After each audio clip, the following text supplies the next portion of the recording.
Special council meeting to order. Before we proceed, I want to acknowledge that this meeting and where we are located within our community is land which is traditional territory of the Haudenosaunee, the Mississaugas of the Credit, and the Anishinaabe people.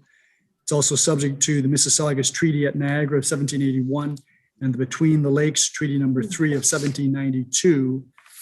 And that many of our Indigenous brothers and sisters continue to occupy this area and are an integral part of our community.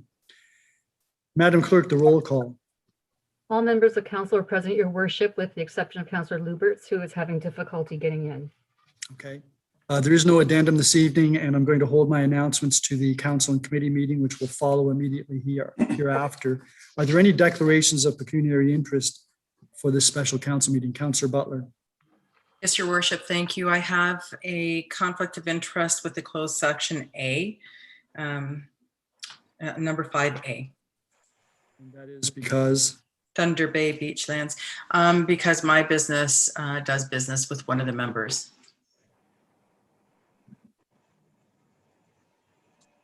One of the developers?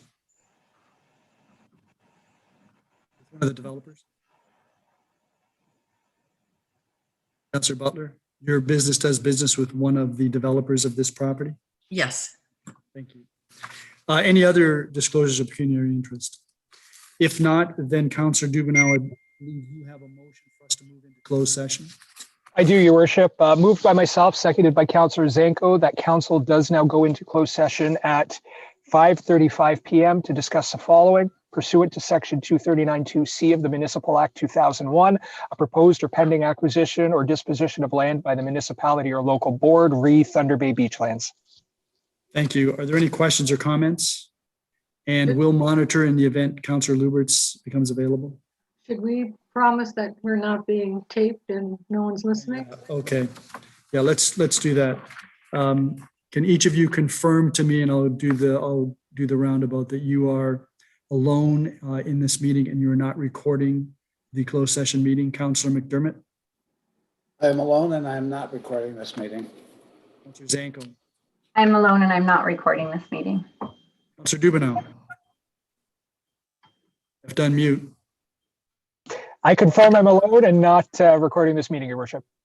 Councillor Noyes? I confirm that I'm alone and not recording this meeting. And Councillor Lubberts?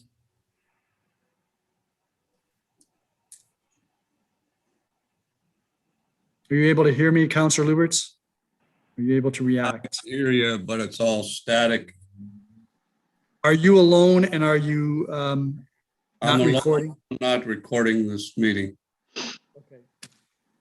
So then we can go into closed session and Councillor Butler will alert you when we're back. Okay.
to.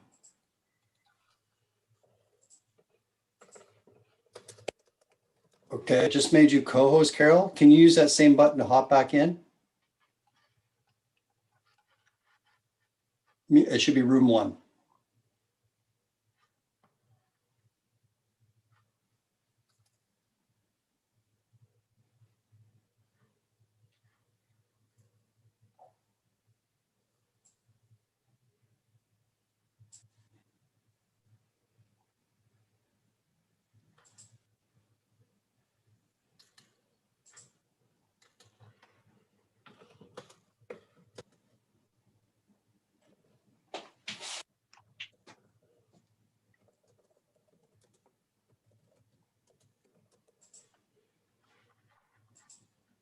Can you see it, Carol?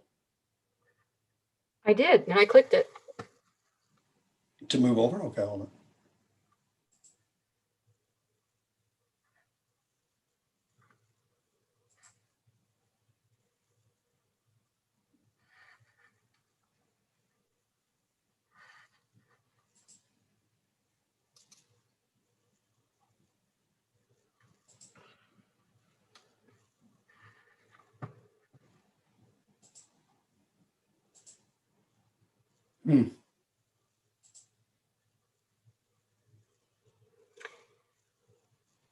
Carol, can you just try one more time here? I'm just going to There's monitor. no button, Kelly, for me to. It's all hit. gone? It's gone. Oh, You know,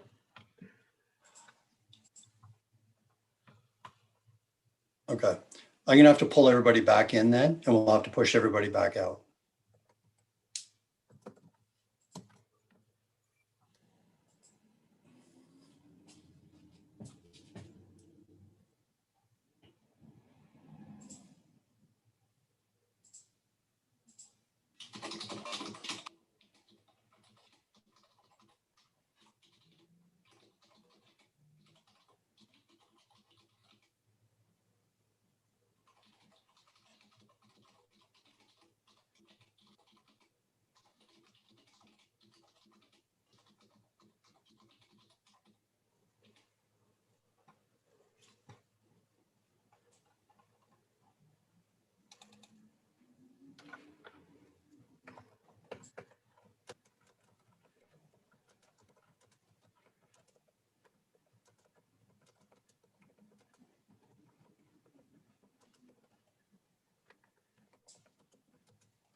Okay, Carol, I'm bringing everybody back, okay. and then we'll send them back in again.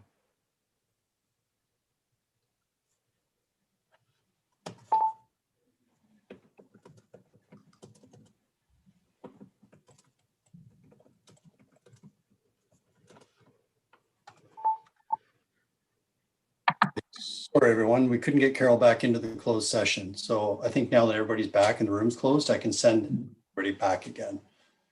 Will I And be able to record? yeah, you've been given co-host, so you should be good to go. Okay, so we're all set then? Yeah, you should be good. I'm not sure if, And that's Councillor Lubberts. yeah, he was there and then he faded out. I'm gonna try to work with him when you are in closed session. All right. I'm gonna send you over right now.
Hey, Don, can you hear me? Yeah, I can hear you now. Okay, you just on a landline right now? Yeah, I went on my desktop computer. Okay, I'm gonna put you into the closed session. All right.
Okay, we're all back now, Madam Clerk? It appears so, your worship. Do we have Lubberts? Yes. Okay. Okay, then Councillor Zanko. Would you proceed then? Yes, moved by myself, seconded by Councillor Dubanow, that council does now rise and reconvene from closed session at 6:34 PM with report that staff proceed as directed. Are there any questions or comments? All those in favor? That is carried. Councillor Lubberts, you have a motion with respect to appointing people to the short-term rental appeals committee, because I understand we've received some additional appeals. Madam Clerk, I'm willing to volunteer if necessary with respect to this committee. Are there others who want to put their names forward? Councillor Butler? Councillor McDermott? Anyone else? Yeah, Mayor Redekop, I don't have that resolution with me. I didn't print it and I can't get on. I'm on my laptop now. Or Okay. on my desktop, so I have no access to So you don't everything. have, do you have your agenda in front of you? No. No, I usually use my desktop, Yes, okay. so, and I'm Okay. using that for the video, so I don't think I can anyway. And I, Okay, so we'll get someone else to yeah, all right. to do that motion. So I saw Councillor Noyes' hand, I saw Councillor McDermott, I saw Councillor Butler. Anyone else? We only need 3, Madam Clerk. That's correct. Okay, then I'll bow out if we've got 3 that Well, I can bow out too. I'm good with it. you may be caught, Councillor Butler. I'm not, I've got lots of, I know you've got lots of other stuff too, but why don't we go then? So Councillor Dubanow, can I get you to read the motion from the agenda, which if you have it in front of you? Yeah, just give me 1 second, Your Worship. So the resolution is, so remind me again who it's Councillor Butler, Councillor Noyes, and Councillor McDermott, correct? That's correct. Okay. So short-term rental appeals, that council appoints councillors Butler, McDermott, and Noyes to hear any further short-term rental licensing appeals resulting from tickets issued on or before May 10th, 2021. Seconder for that, I was Councillor Zanko. moved by myself. It's seconded by Councillor Zanko. My apologies, Your Worship. Yep, yeah, no, that's quite all right. Okay, any further discussion on that? All those in favor? Councillor Lubberts, are you still with us? Yeah, can you see me? Yes, yes, just barely. You're hiding. Yeah, well, I'm not a video techie. You've changed rooms and now Yeah, you're, no, I'm on my desktop and it's on a bracket and I can't adjust it. I'd have to tilt it forward. I hear if you park in the parking lot of the library, you get good Yeah. Wi-Fi. Well, maybe I can raise my chair. I know you love to see my mug.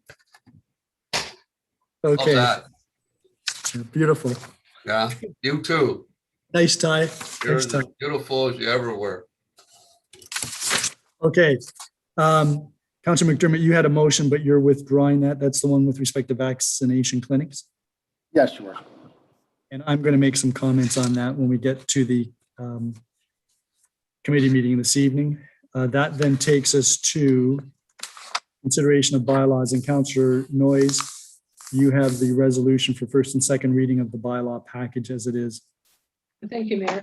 Moved by myself and seconded by Councillor McDermott that the bylaw package containing bylaw number 57-2021 to amend the administrative penalty bylaw number 111-2019 as amended, in bracket short-term rentals, bylaw number 58-2021 to amend business licensing bylaw 217-05 as amended, short-term rentals is given first and second reading. All those in favor?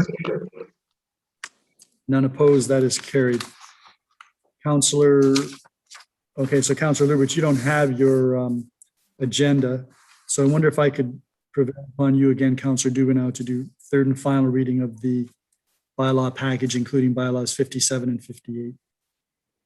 Yes, I would be happy to do that. Can we, would I be able to get a seconder for that? Councillor Noyes. Moved by myself, seconded by Councillor Noyes, that the bylaw package containing 57-2021, 58-2021, those were the only two that we had on there, correct, Your Worship? Correct. Is given third and final reading to be signed by the mayor and clerk under the corporate seal, if I remembered that correctly. Wonderful. Thank Wonderful. you, Your Worship. Any questions or comments? All those in favor? None opposed, that is carried. Councillor, yeah. Okay, that then takes us to the confirmatory bylaw, and Councillor Butler, you have the first and second reading for that.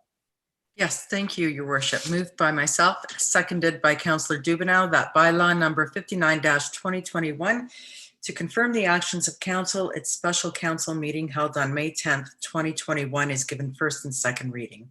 All those in favor? None opposed, that is carried. And Councillor Zanko, third and final reading for the confirmatory bylaw. That's moved by myself, seconded by Councillor Noyes, that bylaw number 59-2021 is given third and final reading to be signed by the mayor and the clerk under the corporate seal. Are there any questions or comments? All those in favor? Opposed? That is carried. Councillor Dubanow, you have the motion to adjourn this regular special council meeting.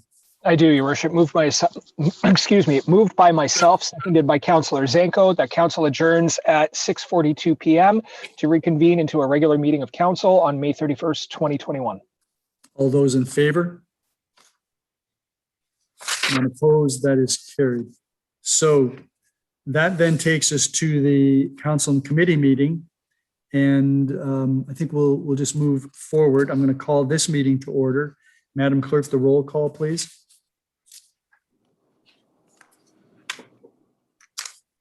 All members of council are present, Your Worship. Thank you.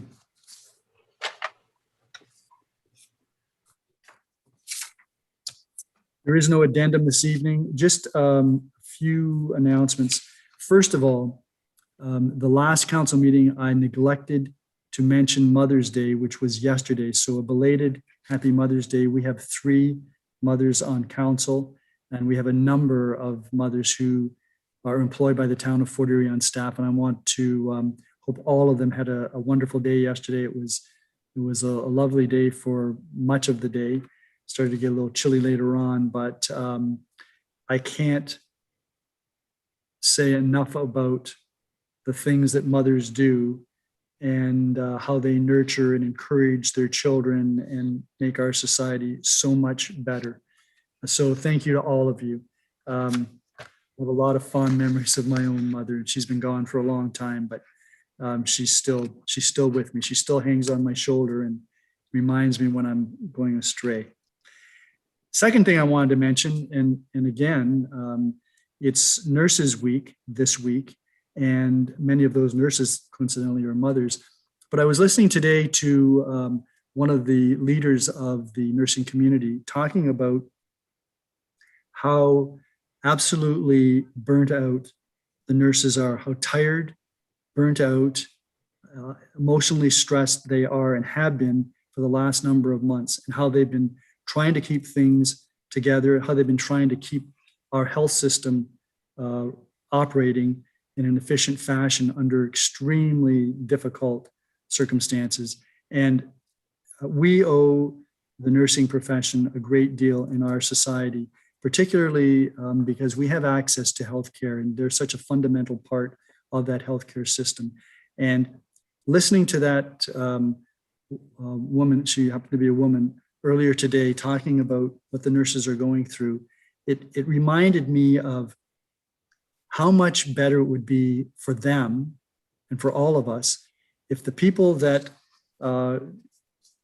going through this current pandemic, who for some reason don't think that the rules should apply to them, or this isn't really as serious as it is, if they would just listen and try to take to heart how important the things that we do are in relation to those around us, and how much better it would be and how much easier it would be for some of these nurses, doctors, other healthcare professionals who are watching people struggle for breath and in many cases die.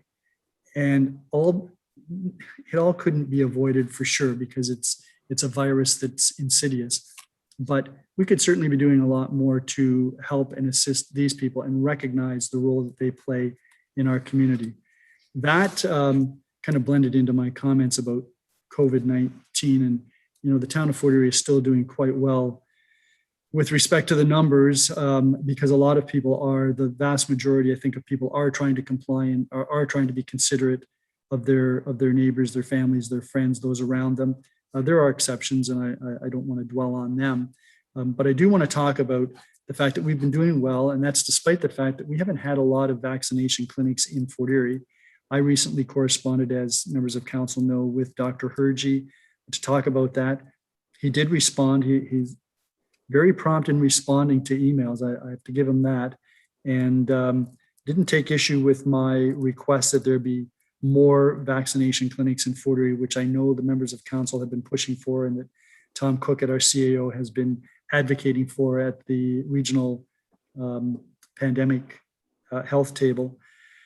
Dr. Hergy did indicate that with the number of vaccine doses increasing in Niagara, that Fort Erie will be getting more vaccination clinics, and referred twice to Fort Erie being at the top of the list of priorities for more vaccination clinics. And so I don't think that means that that's the end of the story, because saying that we're going to get them doesn't mean that we've got them. But it doesn't make any sense, and I agree entirely with Councillor McDermott's sentiments on this. It doesn't make any sense for people here to have to travel, particularly those who have difficulty getting transportation, to other communities, some of which are smaller than Fort Erie and for some unknown reason have more vaccination clinics available to them. So we're going to continue to push that agenda. I know that Mr. Cookett will continue to beat that drum at the health table. We will continue to press that issue at the region and with public health. And I know that the members of council are supportive of that as well.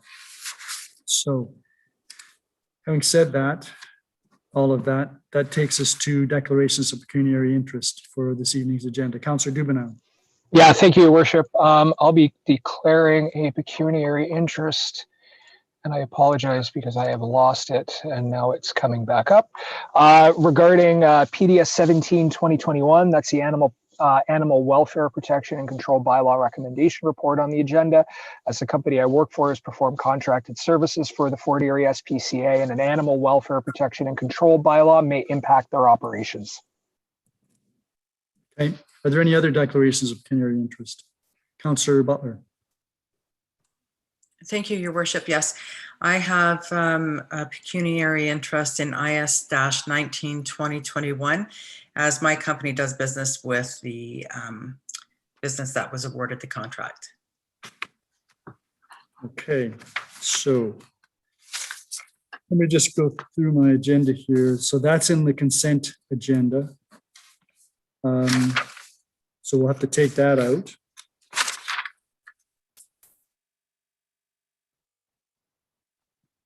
But yours, Councillor Dubanow, I believe, is under planning. That's correct. I believe Councillor Zanko would be able to take the chair during that time. Okay. Are there any others? If not, then we've got a couple of upcoming public meetings. One is a proposed combined official plan and zoning bylaw amendment with respect to property on Dominion Road, located just west of Rose Hill on the south side of Dominion. And then a public open house, Crystal Beach Secondary Plan number 3, which is, sorry, let me go back to the Dominion Road item. That's to be held on May 17th, 2021 by video teleconference, and the information report will be available May the 12th, 2021. With respect to the Crystal Beach Secondary Plan number 3, that is Tuesday, May the 18th, 2021 from 5 to 7 p.m. again. It's open to the public and it's a video teleconference. To participate in that, you should go to the town's website and then you can connect with Mackenzie CC, the planning technician. That information will be on our website. There are no public meetings this evening. We have the consent agenda. One of the items, IS 19-2021, is to be removed and dealt with separately. Do I have a mover for the remainder of the consent agenda items? Councillor Zanko, Councillor Butler. Are there any questions or comments with respect to any of these items? Councillor Lubberts. Yes, thank you. Do we have an option to remove any for separate? Yeah, we do. Because the Hazelwood draft plan, PDS 34-2021. Yeah. You want to deal with that separately? 34-2021, yes. Okay, so then that leaves in the package PDS 35, IS 17, and IS 20. Are there any questions or comments on any of those? If not, then I'll ask for the vote on that. Madam Clerk, are you sufficiently clear on that? Everything in the consent agenda except IS 19 and PDS 34. All those in favor of the recommendations in the remaining reports? None opposed, that is carried. So we'll deal with PDS 34-2021, which has already been moved and seconded. Councillor Lubberts, did you want to speak to that? Yes, let me just draw it up here.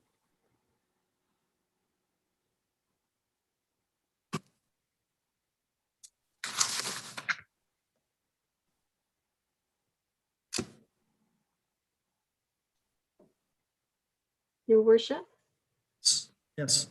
we would normally, we've moved first and second for the consent agenda. If they've accepted 2, we would deal with that and then we would move on to the ones that were removed separately. Okay, so we just passed everything except the one that we're dealing with now. I heard the movers. I didn't hear it being passed. PDS 34 hasn't been passed. All the others, except PDS 34 and IS 19, we just voted on. So they've been passed. That leaves us with PDS 34, which had already been moved. IS 19 hasn't been moved yet. So Councillor Lubberts, have you been able to locate the report? PS 34, yeah, yes, I have that here. Okay, you have the floor. And Mayor Redekop, I got a problem with this extension, and I'm not in favor of giving the extension due to the fact that it's been here for a long time. We have told this developer over and over again that, you know, he needed to move on it. And now he's telling us that he's got all kinds of problems and he can't meet his obligations. And the first one is on page 2 of the report under analysis. He says that there were some, when it came to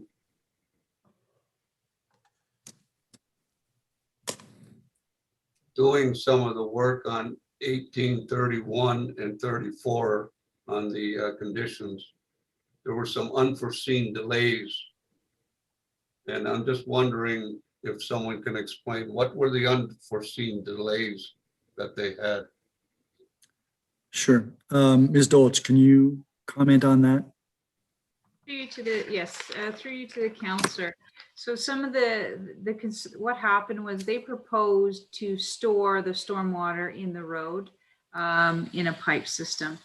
It wasn't something that the town was prepared to approve, just based on there was some concerns with the road and how that was going to function. So generally they end up splitting that design into a road and a storm pond. With that road and the storm pond, what happened was they had to shrink down some of their site in order to accommodate the pond on their site.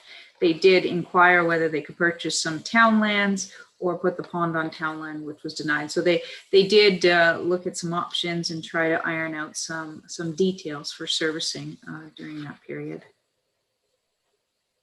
Councillor Lubberts. Yes, thank you, Mayor Redekop, and thank you, Ms. Gold. But this, this is talking about stormwater management, and that stormwater management, was that not all part of the agreement since 2008?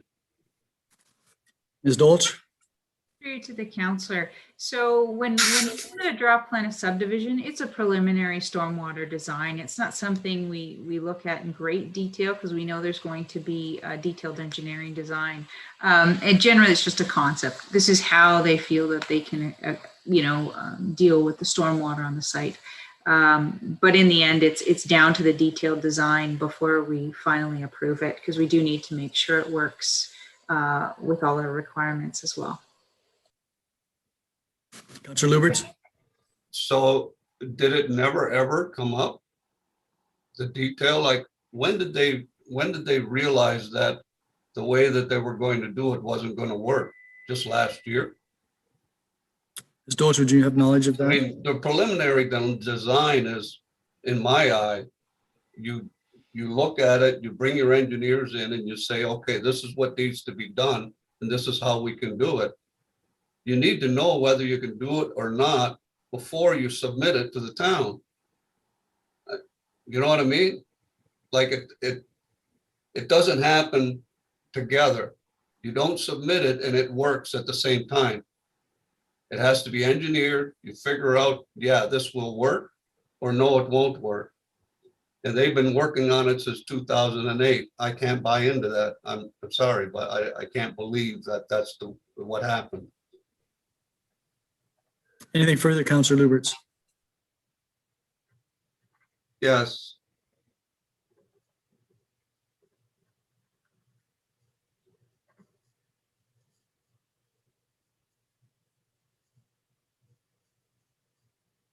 Now, so the design, that's,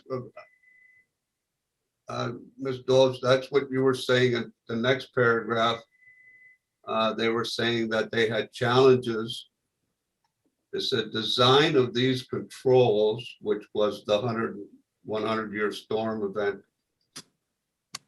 Those were the ones that were challenging. That's on the last paragraph of page 2. But the 100-year storm event, the 100-year flood line has been there forever.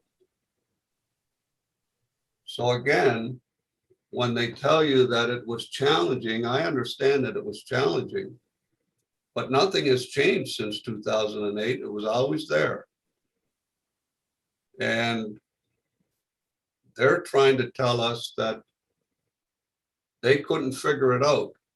And now they need more time to figure it out, how they're going to work this floodplain. And now we got even more problems because our lake levels are even higher. So how are they working what they've already designed? Are they working on today's lake levels? And is it going to work with today's lake levels? Or are they working on the average level from 2008? Ms. Dolch, can you comment on that? Through to the counselor. So again, the design is based on the 1 in 100-year storm. That's just a standard requirement for all subdivisions within the town in terms of stormwater. So that's not changing even with the events that we currently have. Obviously, the 1 in 100 is the worst case storm that they plan for at this point in time. Councillor Lubberts. Yes, thank you very much. And then on page 11, last paragraph, the region's comments. And the region, even the region said that previously they noted that if there was another extension request, that the region would require an EIS. But there's nothing in here that says the region hasn't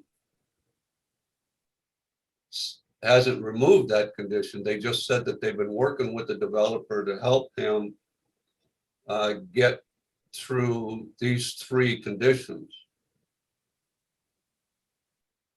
But those three conditions don't have anything to do with the EIS.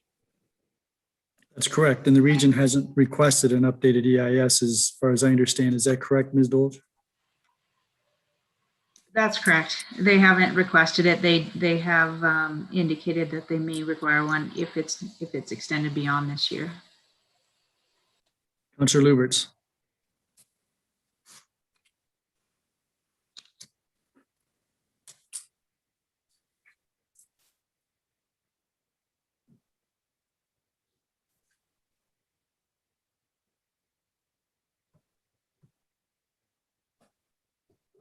On page 2, I guess it's appendix 5, page 2. There was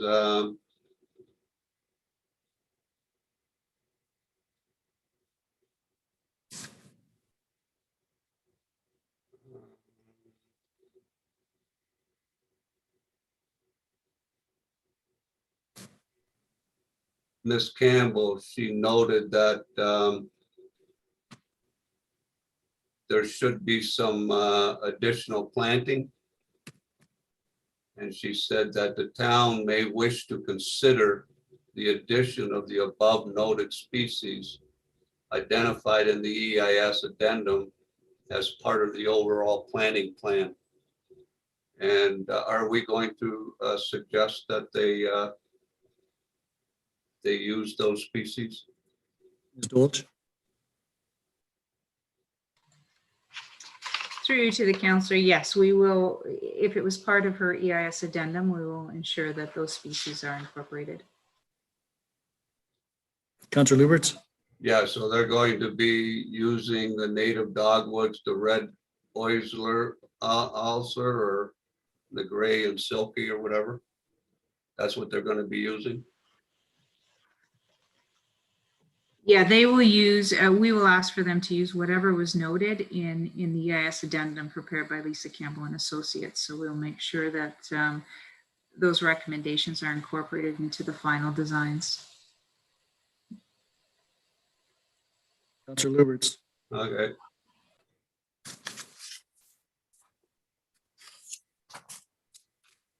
Okay, you've got more. Okay, you're done. No, I'm done. Okay, any other councillors? Councillor Noyes. I know that I received, I would imagine the rest of council received the questions from a resident regarding the potential for flooding and water and having problems with that. And I'm wondering, I think Ms. Dolge probably addressed some of that in her response to Councillor Lubberts. But I'm wondering if there can be any more reassurance that the stormwater management plan should alleviate any flooding or groundwater causing problems.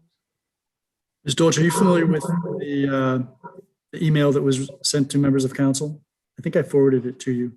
Yes, yes, I Do am. you have any comments on that? Because that does appear to be, the concerns expressed by the resident do seem to have some resonance in view of the rising of the lake and the flooding issues that we've encountered over the last couple of years. Sure, through you as well to the councillor. So generally the way the plan works at this point in time for stormwater is the road works themselves, and the water on the road, which again, he's on the other side of the road to the east. Generally that water will be contained in a pipe system. And on his, on the resident side of the road to the east, there will be a swale that will be connected to the catch basin in the system. And the reason we had to put a swale was because of the fall area and what we could achieve. So generally, but it will be put into that system through a catch basin. Generally in the pond itself, obviously it will be controlled at that 100-year storm level. It will outlet into the Bay Beach drain area, which is to the west of the subject property. That Bay Beach drain area, although the lake levels are high and there is water in it, I've talked with staff, and there isn't a concern because that pond will outlet at a current rate at what's being currently controlled. So there won't be additional flow going into it, but what's currently being outletted.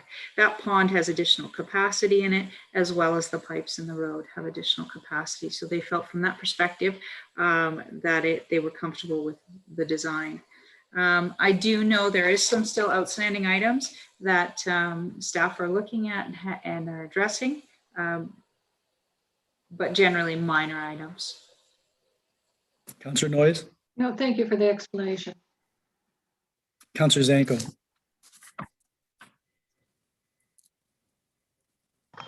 Thank you, Your Worship. Just a question with regard to the timing again. I mean, I do agree with Councillor Lubberts. I think this has gone on and on. Obviously, it's over 13 years now. And they have what last year asked for another extension.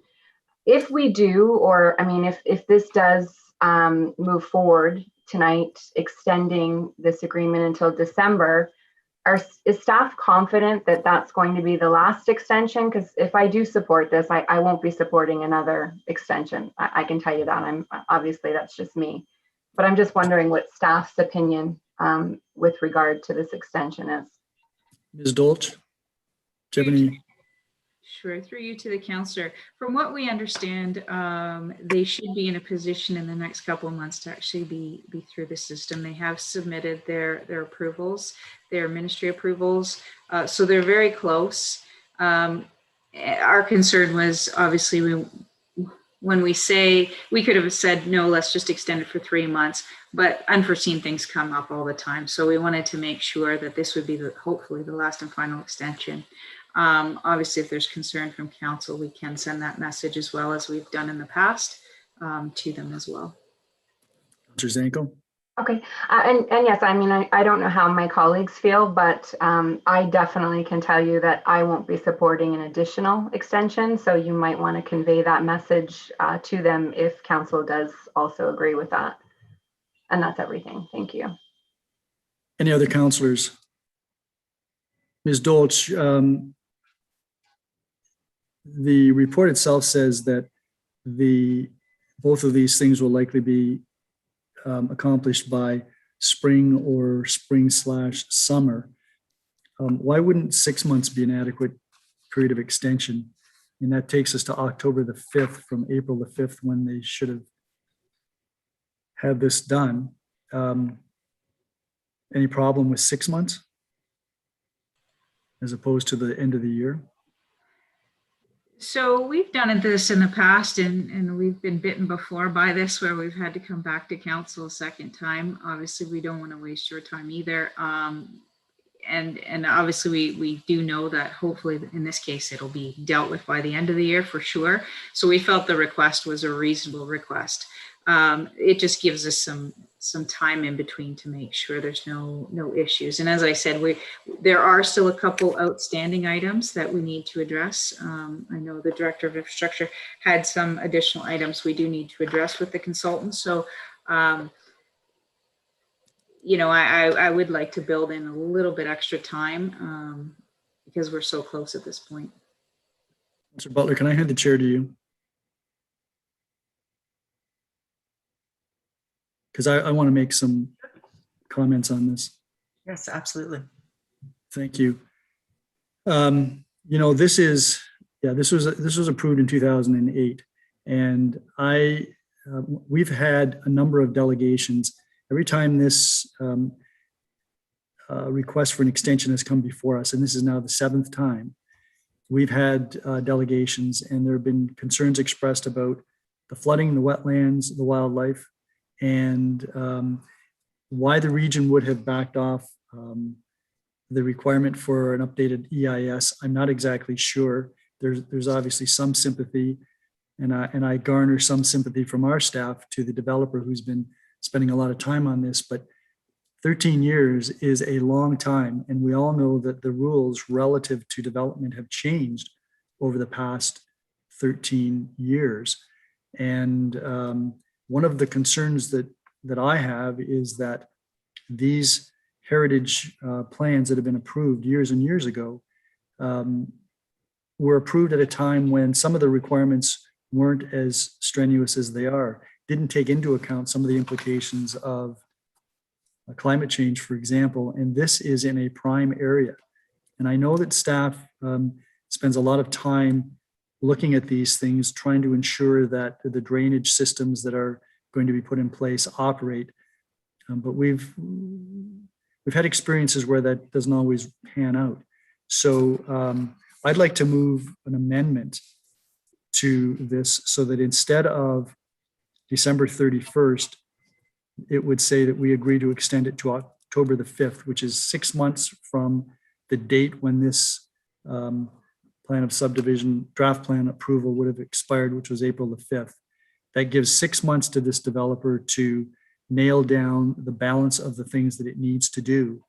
And if it's having that much difficulty getting the stormwater management system approved, that in itself should be an indication that there are some serious concerns here. So that's the motion that I would move.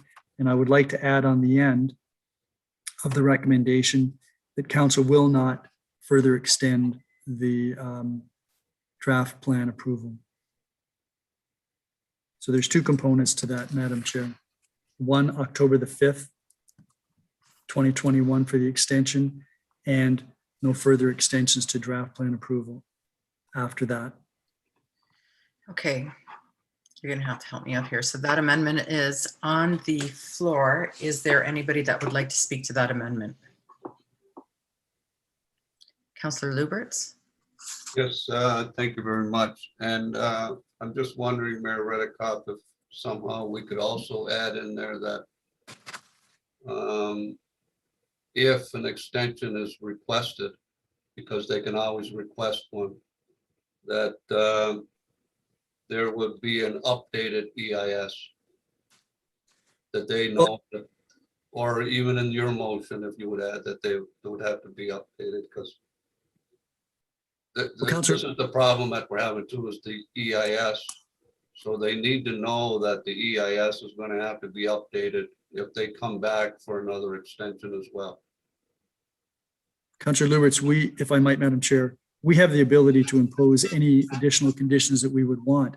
I'm not wanting to encourage this developer to think that there will be a further extension under any circumstances. I want to make it clear that if they don't get this done by October the 5th, yes, we can't prevent them from asking for a further extension, but I think we need to make it clear to them that if this passes, that we're not really going to be terribly open to that, and they should expect a whole raft of additional conditions if that's what happens. That's my view on this. I mean, I think it's fair that we give them the opportunity to finalize this, and I think 6 months based on the report and based on the length of time that they've had to do this is reasonable. And I think they ought to be given notice that this would be the last extension, and then last means last. If they want to apply for something new, that's up to them.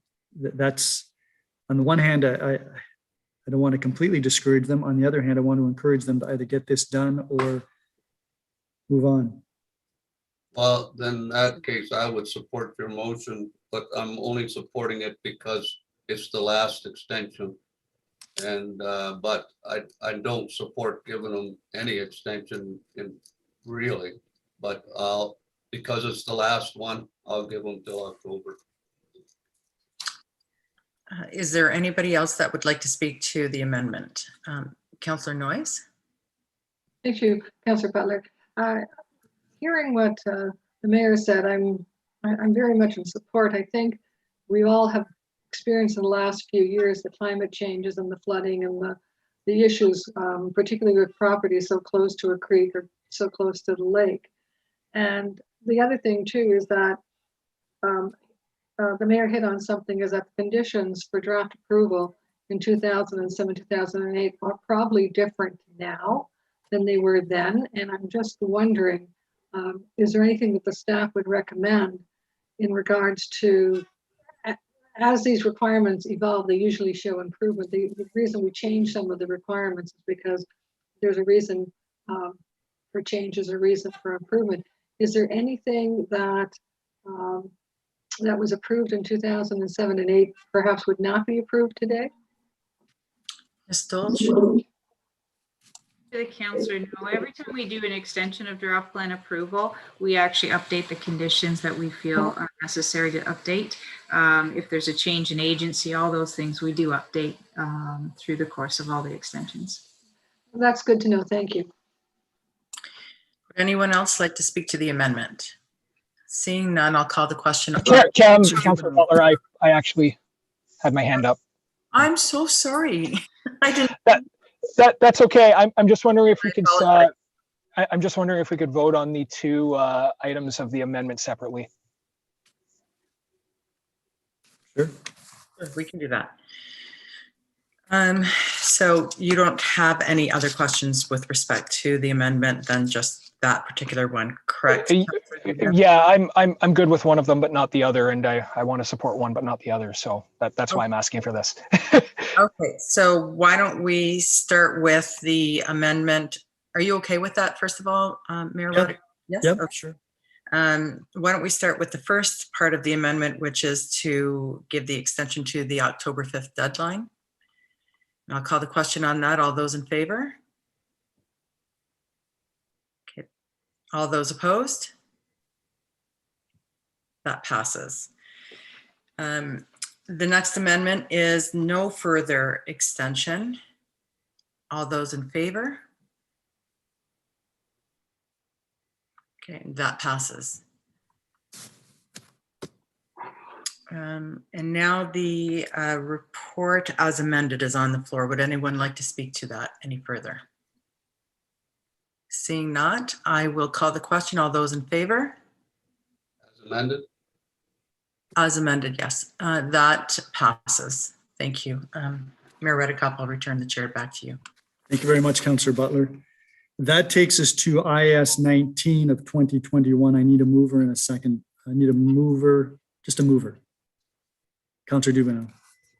That is the report relative to the road resurfacing program. Any questions or comments? So if there are none, Mr. Walsh, you and I had a pleasant email exchange with respect to some of these roads, and this may come up in the public. So I had raised the question about why Town Line Road west of Ridgemount would be paved with hot mix as opposed to double surface treated. And you had provided me with a response to that. So I wonder if you could articulate that. Absolutely, Mr. Mayor. Our typical practice is to resurface a road with what's there. If it's hot mix asphalt, it's hot mix asphalt that goes back. If it's surface treatment, it's surface treatment that goes back. In this case, or in all cases, we also look at the use and function of the road. And if there is a need to upgrade the road, we take that opportunity. And that's the case with Town Line between Ridgemount and Netherby. There's a significant amount of truck traffic on there as a result of the works on the Queenie, primarily coming out of the quarry. The trucks did a significant amount of damage a few years ago. This is catching up with that. I guess the other quick example I could give to that is Bowen Road between Stevensville Road and Ott Road. Again, it's currently a surface treated road, but due to truck traffic in the area, requires an upgrade, a strengthening, as it would be, to hot mix, and that's what we're doing currently in the ongoing reconstruction project. So I'm sorry, you say Bowen Road from where to where? I said Bowen between Stevensville and Ott. I thought that road had to be reconstructed because of the amount of damage that it had suffered. The damage that it suffered was because the surface wasn't strong enough to accommodate the traffic that runs on that road.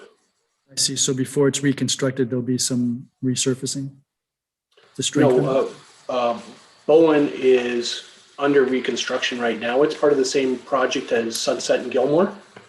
Same contract, same contractor. Oh, okay. So when the contractor's done Sunset Bowen or Sunset Gilmore, he'll move over to Bowen and finish the job there. Right. Okay. Thank you. Any other questions arising out of the report? If not, I'll call the question. All those in, oh, sorry, Councillor Noyes. Thank you, Mayor Redekop. I had also an opportunity of talking to Mr. Walsh about Town Line Road, and since you did bring it up, we did talk a little bit about the section from Switch Road that goes up to the overpass for the Queen Elizabeth, and whose responsibility is it, because it's in very poor shape. And I think Mr. Walsh can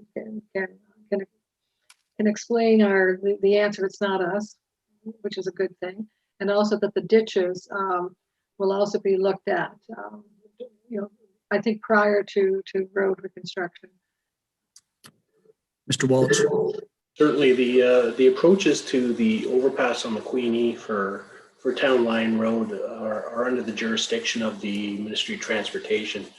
What they should have done a few years ago when they resurfaced the bridge itself and fixed the parapet walls was extend their paving to the approaches as they did on Ridgemount Road the very next summer.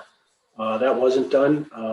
When I realized we were doing Town Line Road, I've been in contact with the MTO to see if we can get something done at least. I haven't heard word back, but we'll still be chasing that.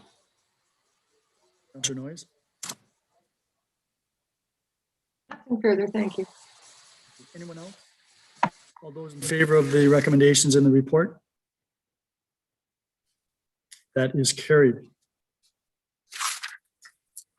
Then takes us to Planning and Development Services, and that is you, Councillor Dubanow. Yes, it is, Your Worship. Thank you. Planning and Development Services is now in session. We do have a presentation and a delegation on the agenda this evening. It's Stephen Passero, past president of the Fort Erie Lions Club and co-chair of the new Build Committee, and that's regarding the development charges on the proposed build at 255 High Street. I see Mr. Passero there right now. Takes us to Planning and Development Services, and that is you. I get to hear my own voice. It's my voice, actually. Oh, yours sounds even sounds similar through a computer. Mr. Passero, how are you doing this evening? I'm good, thank you, Councillor Dubanow. Floor is yours.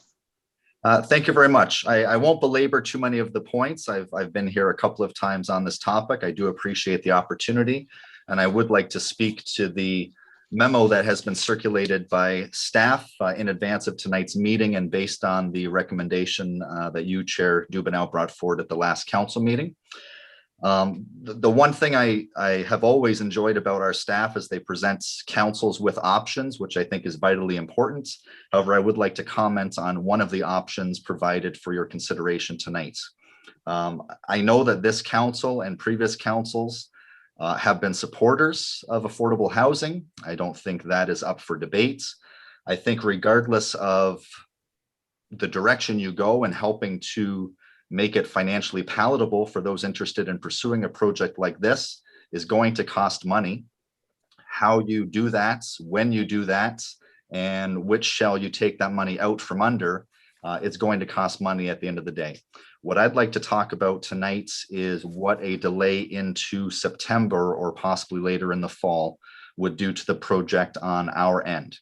I had mentioned previously that we are looking at funding this project through the CMHC co-investment funding stream. It was mentioned way back when, but I will reiterate that there are two avenues to that stream. One is a mortgage and one is a grant. We are competing nationally for these funds. It is not an endless supply of money, and it is not a set deadline for intakes. This is a continual intake process. So everyday applications are rolling in and they are being judged in real time. It is a points-based system. The more that we bring to the table, the higher the odds are of not only receiving funding, but that more of that funding will come out of the grant stream versus the mortgage stream. Now, with the parkland dedication fees that council has graciously waived, and we appreciate that, it's very important.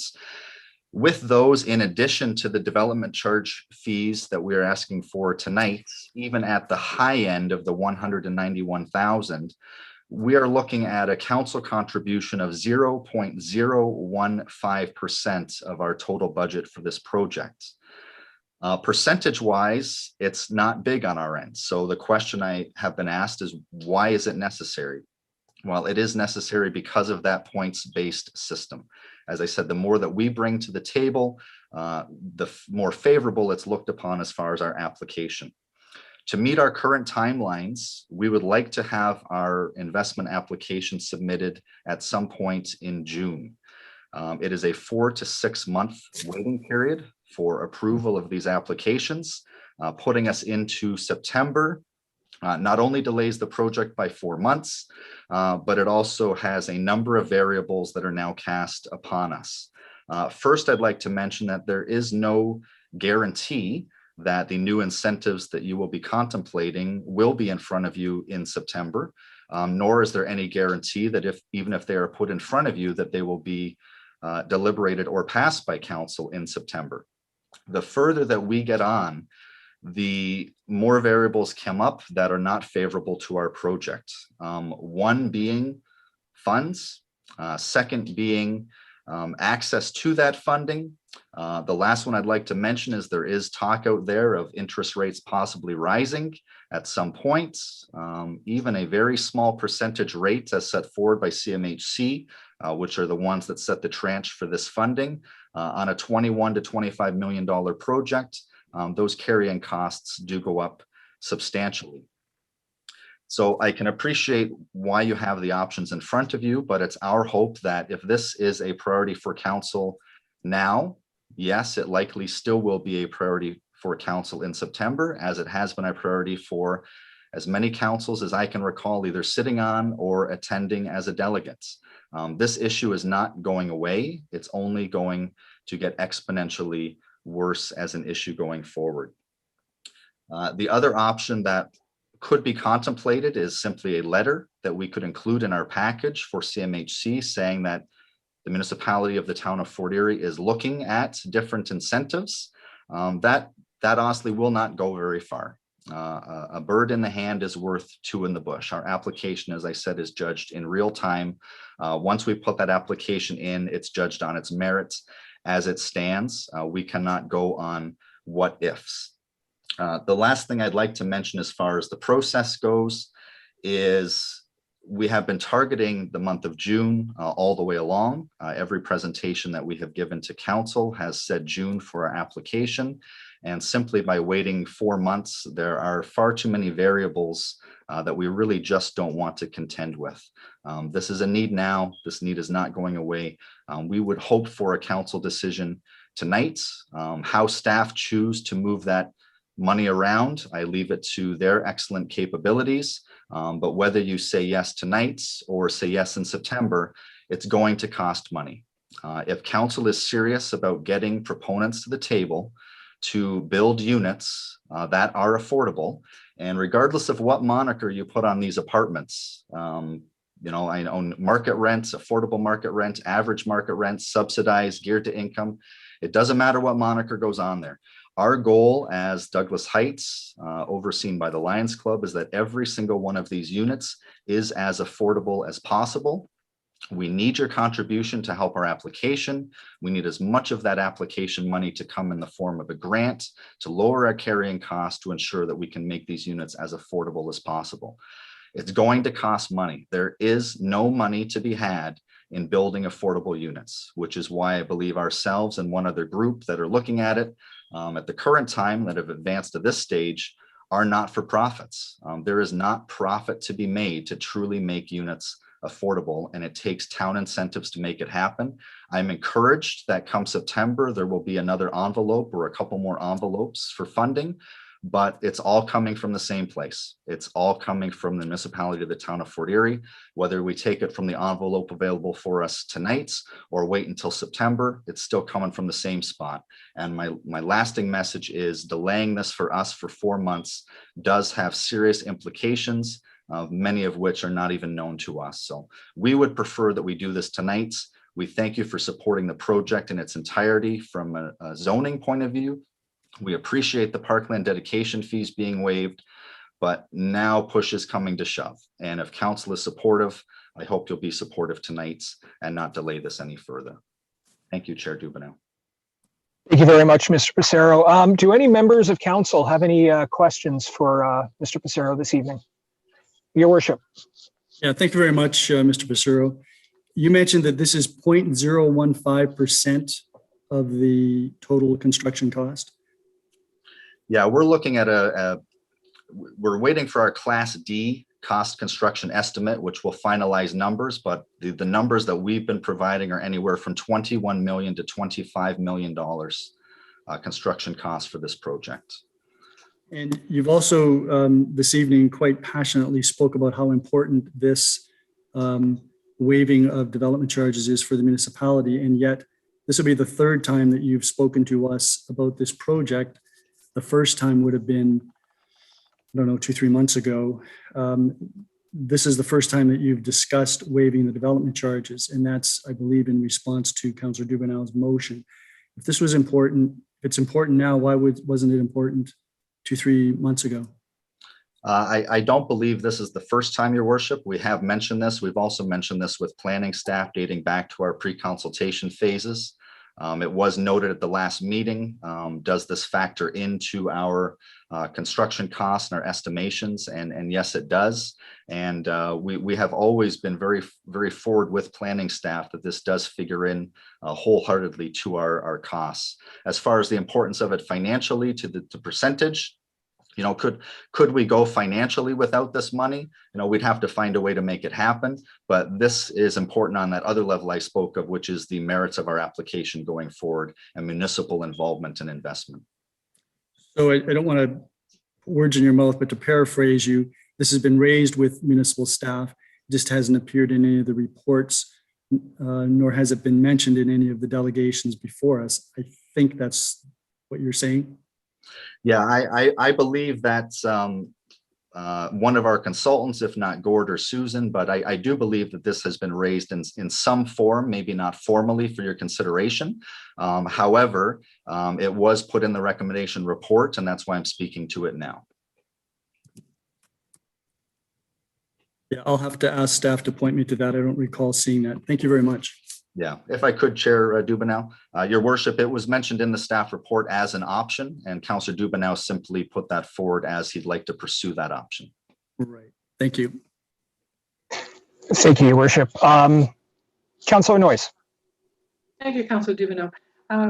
Just a few questions for the presenter, Stephen.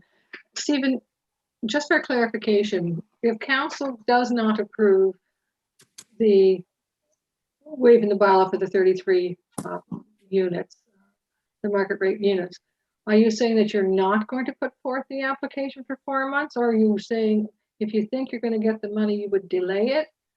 So if we said no tonight, how does it affect your application, like the timeline for the application? I would have to discuss with our group to weigh the pros and the cons. Internally, we've already discussed that this is a very important component, we feel, to the application itself as part of the process. We would definitely have to weigh whether or not waiting the 4 months is worth it.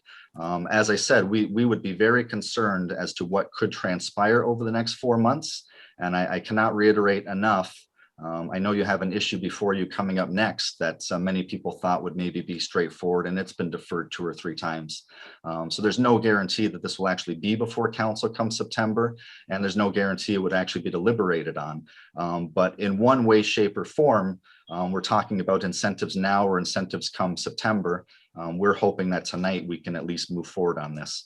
How we would actually handle our application, we would have to have that debate internally, but I think we'd have to go on the premise that we have 0 birds in our hand at this point. Where do we go from here? Thank you for that. I'm just wondering, and going on with what Mayor Redekop said, like last week was the first time we heard about it. I'm wondering if perhaps Councillor Dubanow had a little bit more knowledge of it sitting on the planning and development. Perhaps it came up in a meeting and he thought it was a good idea to put it into the report, but I don't know if it started with you, like with your organization, or if it started with Councillor Dubanow making a suggestion. I'll let Councillor Dubanow speak if he'd like to at some point. I can just mention that in our conversations with staff, we have always suggested that we would be looking for parkland dedication as well as development charges. to be waived. It would be up to staff to comment as to where they felt it was appropriate for that to come into the conversation as part of the process. In my opinion, staff felt it was best as part of the recommendation report, and that's where it appeared. Okay. Thank you for that explanation. I understand that the development charges for the affordable units, there always was a consideration for them to be waived, but I didn't hear about the market rate ones. And I'm just wondering, and I think it was brought up last week in regards to setting precedent, if that, there's 33 units that are at market rate, and I do agree that the market rate that is going to be charged in this building is considerably lower than what the market rate would be for a for-profit organization. I do really see that. And I really do think that we do need this development. But I am concerned that if we're going to be setting any precedent, if we do pass this, we should somehow outline that one of the reasons is that it's a non-for-profit organization. That's going to be the benefit of this, as opposed to just a market rate. The only other thing that Could I just speak to your comment, Councillor Noyes? Sure. I'm in full agreement with you. I think maybe even a review, and this might be one of the items coming forward in September, is a recommendation from your Affordable Housing Committee that the DC bylaw be reviewed to have further language that would define the word markets and different avenues where it would come into play. But I do think that if it's a situation such as ours, and there were other groups to come forward in the same realm as ours with the same expectations and experience and objectives, I would hope that this would set a precedent. If someone was coming forward to set these types of affordable rates, a precedent is not a bad thing. This is desperately needed, and I hope that we are setting the stage to encourage this council to encourage other groups to come forward and do what we're doing. Thank you for that. Through Councillor Dubanow, you just moved over to the other side. I just one other thing is, I brought up about the 2-bedroom being all for-profit, not subsidized, so to speak, or market rate. I shouldn't say for-profit, market rate. And I'm hoping, and I know I have absolutely, Northwest Council have absolutely any, part in the decision-making process on who occupies those units. But I do hope that there is a very strict criteria that the board uses in regards to who occupies the affordable, like the market rate units, in regards to it's not a single person who's occupying a 2-bedroom apartment because her daughter likes to come and visit, or she would like to have a sewing room, type thing. And I'm hoping that there'd be some very strict criteria that whoever does rent it, I know you can't hold their feet to the fire, so to speak, that they be residents of Fort Erie for the 12 months and not be snowbirds. Will occupy it for 6 months and there's someplace else for another 6 months, because the need for this type of housing is so great that I would hate to see it not be utilized to its full potential. Don't you agree? There's the question. I agree with you wholeheartedly, Councillor Noyes. We do have the benefits of a current building under our belts and a tenure of 30+ years of operating that. So we're not new to the scene, and we do reviews of whether or not tenants are overhoused. So a tenant who needs a 1-bedroom but currently is in a 2, and at the first available opportunity they are moved. So our goal is to make sure that people have the right unit at the right time at an affordable rate, and hopefully as affordable as we can possibly do it. Thank you. No further questions. Thank you, Councillor Noyes. Any other members of council? Councillor Butler, did you have your hand up? And then I'll go to Councillor Lubberts after. I just saw his hand up. Thank you, Mr. Chair. I'm going to take this on a different slant and ask you a couple of questions. Does the Lions Club, once this building is built, is going to pay taxes, correct? As it currently stands, yes. Do you believe that taxes are basically a social contract to the citizens of the municipality once it's paid? Can you elaborate on that question, Councillor Butler? So basically taxes are put in place to help the economy and to help the community in growing. And that's why we collect them, basically. Do you agree with that statement? Yeah, I believe your taxes pay for services, you know, to ensure that if there's Goods. a fire, the fire department comes, to ensure that the roads are plowed. It's everybody's Right. contribution going in. Yep, for once a building is up and operational. And would you also believe that as a direct result, we have a responsibility to do the right thing on behalf of our citizens in the town of Fort Erie specifically? Well, I think that's the goal of any council collectively, or any member of council, is to make the best decisions you can possibly make. And in my opinion, and I wonder if you share this opinion, and that's my question, if you share this opinion, that if we were to waive the fees, that the social contract that we have to the citizens who are unable to afford accommodations, as we know prices are very high in the marketplace, this would be the solution, especially since, as you mentioned in your presentation, we have been speaking about it for many years, and affordability in our marketplace is no longer plausible, and this makes it plausible. Would you agree with that?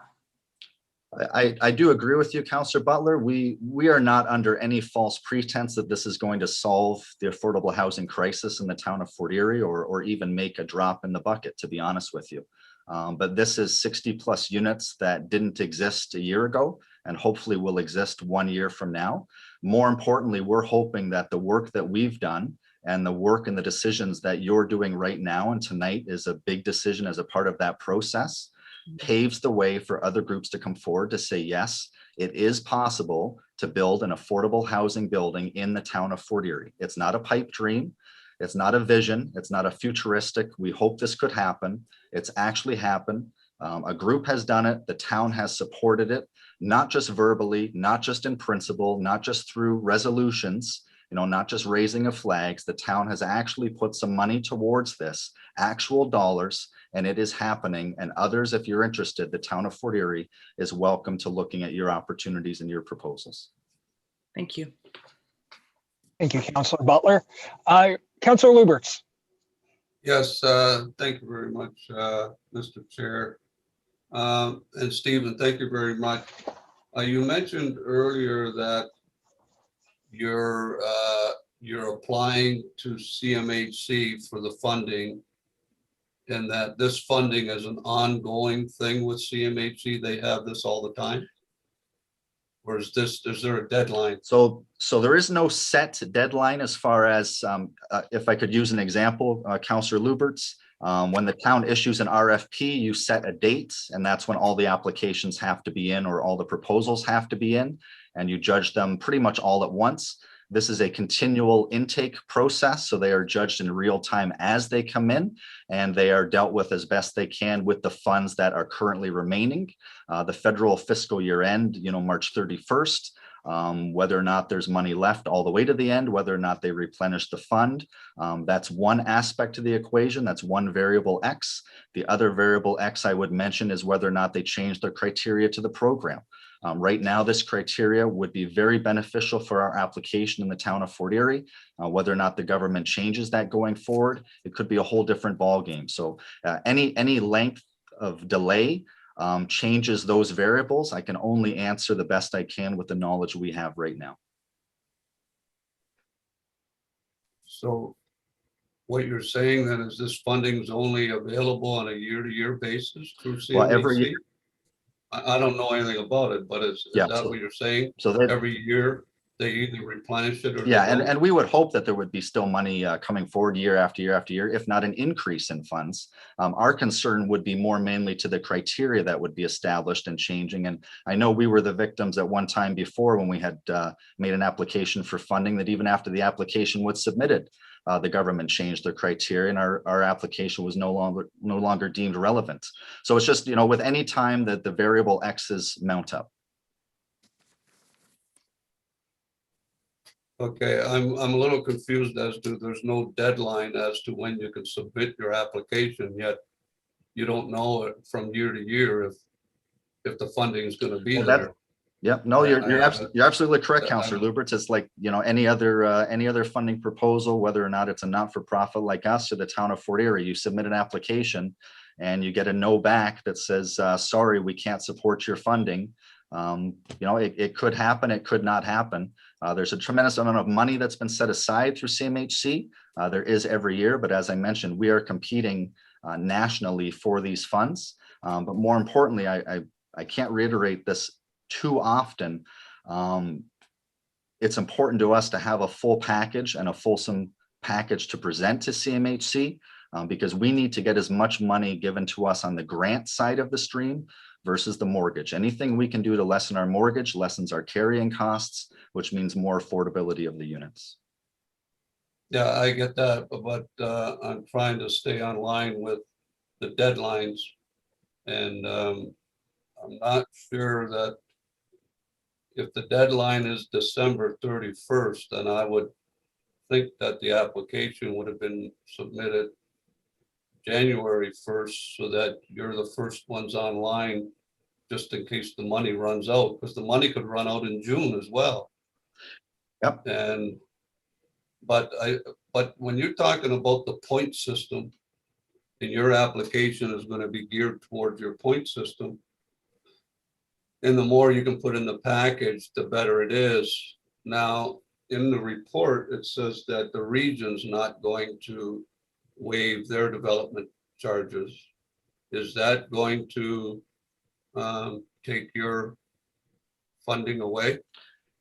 It will not take the funding away. It definitely, if the region were to waive them, it definitely is an upside to us. I would be remiss if I didn't say that if council passes this tonight, the next thing I do is make a presentation to the region. You know, the region is full in 100% on advocating for affordable housing. If the town of Fort Erie is looking at our DC bylaws and saying, how can we make this work? My question is, why isn't the region? You know, as an upper tier, they should be supporting any initiative within a lower tier such as this. So you're absolutely correct, Councillor Lubberts. As it stands right now, the region would not be doing what the town of Fort Erie is doing, but I don't think that's correct. And I think their feet should be held to the fire. Yeah, well, I can only go by what the report says. I think it's in the report that they're not going to waive their. That is their policy as of right now. You are correct.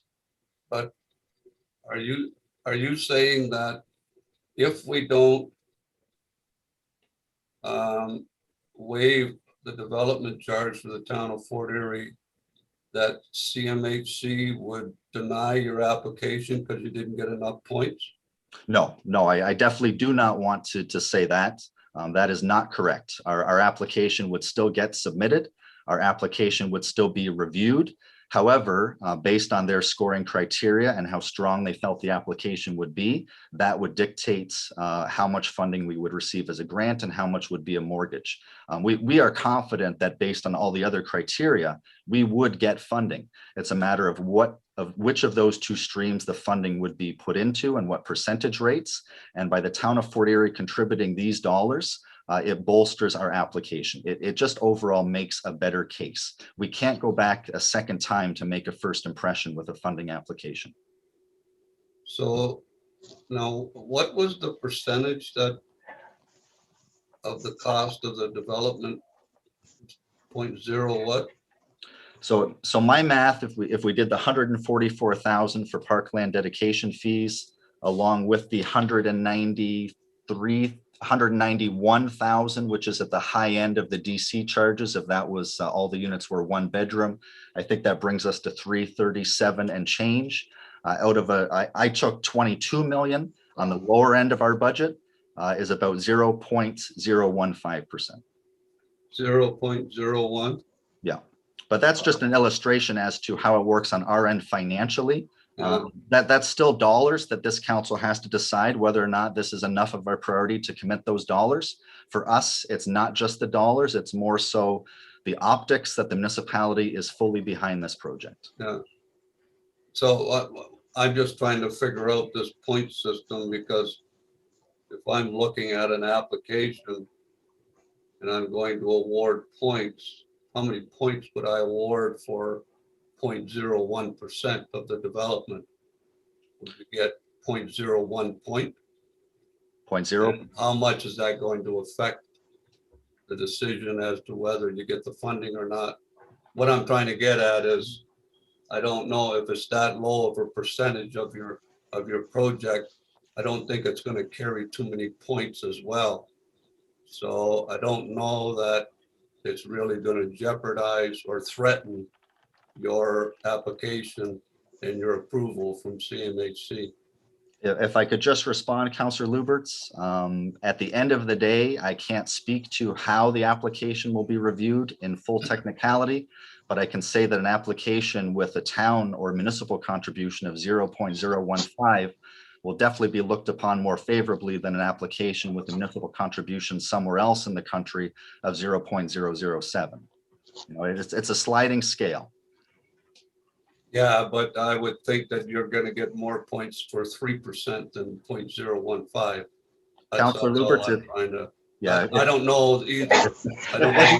Councillor Lubberts, if you'd like to make that recommendation tonight, I would gladly accept the contribution. No, I'm just saying, I don't know how their point system goes, but I would think that if they were looking at an application and they saw that you're going to get 3% from somebody, you would get more points than 0.015.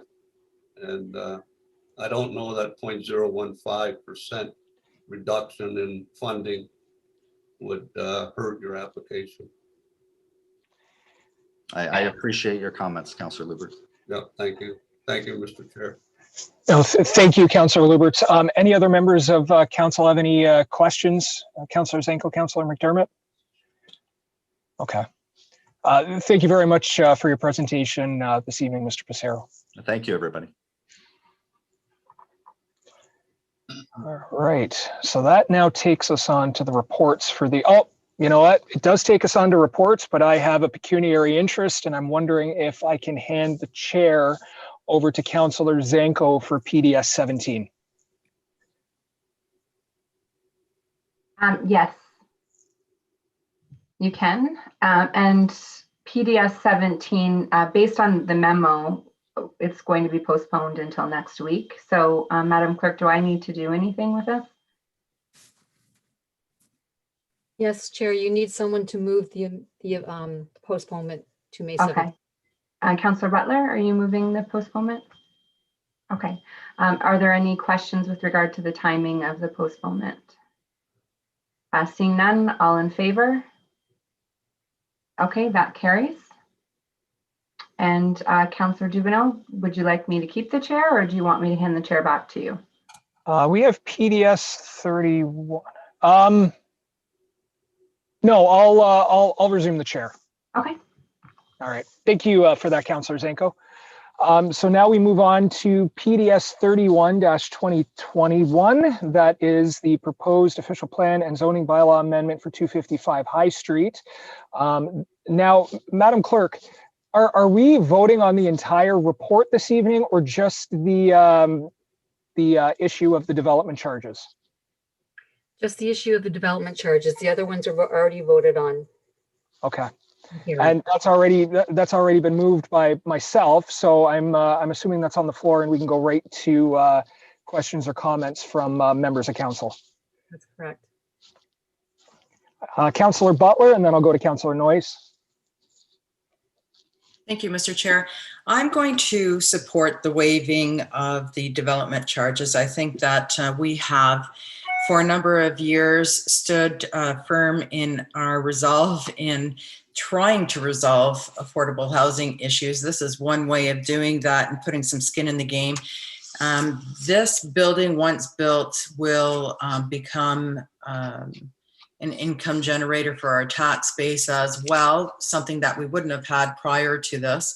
So I'm not opposed to doing this. I think that it sends a very strong message to the marketplace that true affordable housing is the example of what the Lions Club is trying to do here. And I think that we should be writing policy to establish that for any nonprofit organization that's looking to do the same.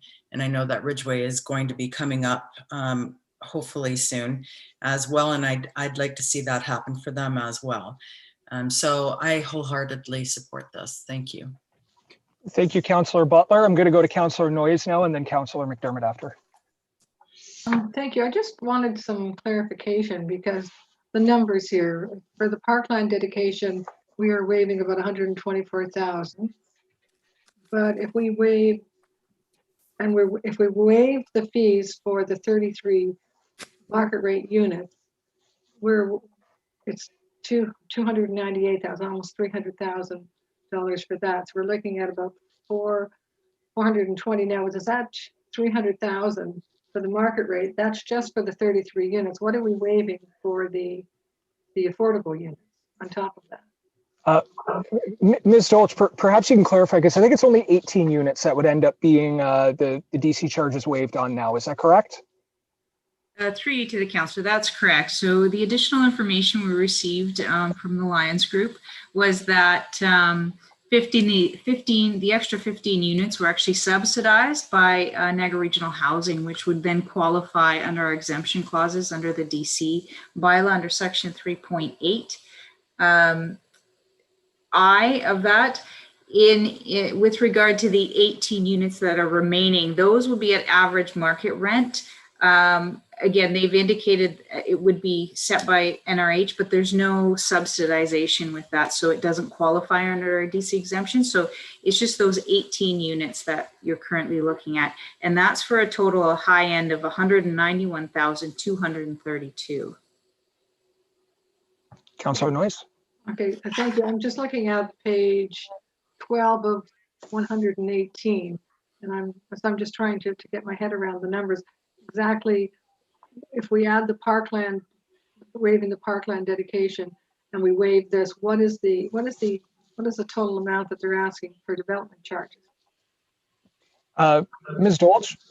Through to the councillor. So in the memo that was provided for this evening, that was prepared by Mrs. Dewaria, on page 2, second paragraph, it does state that generally the development charges, they do vary, but it's from 123,696 if they were all 1-bedroom units to 191,232 if they're all 2-bedroom units. We don't know the actual, well, we're assuming the composition is 1-bedroom, but we really don't know. So we're giving you both the low end and the high end if they're 1 or 2-bedroom units, depending on the market rents. Okay. Councillor Noyes? I'm looking at all this stuff, and maybe I'm just confusing myself with it. What the Lions organization is asking is that we waive development fees on all the units, or just the subsidized and the affordable units? Ms. Dolch? Through you to the councillor. So if I can, let me just go back a bit. So there's 29 units that are going to be at least 80% of Canadian Mortgage Housing Corporation median market rent. So those, again, fall under the CMHC rules, and they would qualify under a DC schedule as DC exemptions, currently under a DC bylaw exemptions. There is also 15 units that are at average market rent set by Niagara Regional Housing, and they'll be subsidized as well by Niagara Regional Housing. Again, that meets the exemption under 3.8 of our development charges bylaw. The last 18 units are just average market rent, and they're committing that they're going to set it by Niagara Regional Housing, but there's no subsidies or no agreement in place. So the difference is there'll be no agreement for affordable units on the 18 units. They're just committing that they're going to provide it at that average market rent set by Niagara Regional Housing. And that's the difference. That's why they don't qualify for that last exemption for those last 18 units. Okay, so if I can, so they're asking for the development charges to be, I know that they're not entitled to it, but they're asking us if we would extend it to the 18 units that are market rent. I believe that's what, yeah, but Ms. Dolch? Through to the council, that's correct. They're asking you to waive those for the 18. Okay, and the amount of money for waiving the development charges for just those 18 units would be what?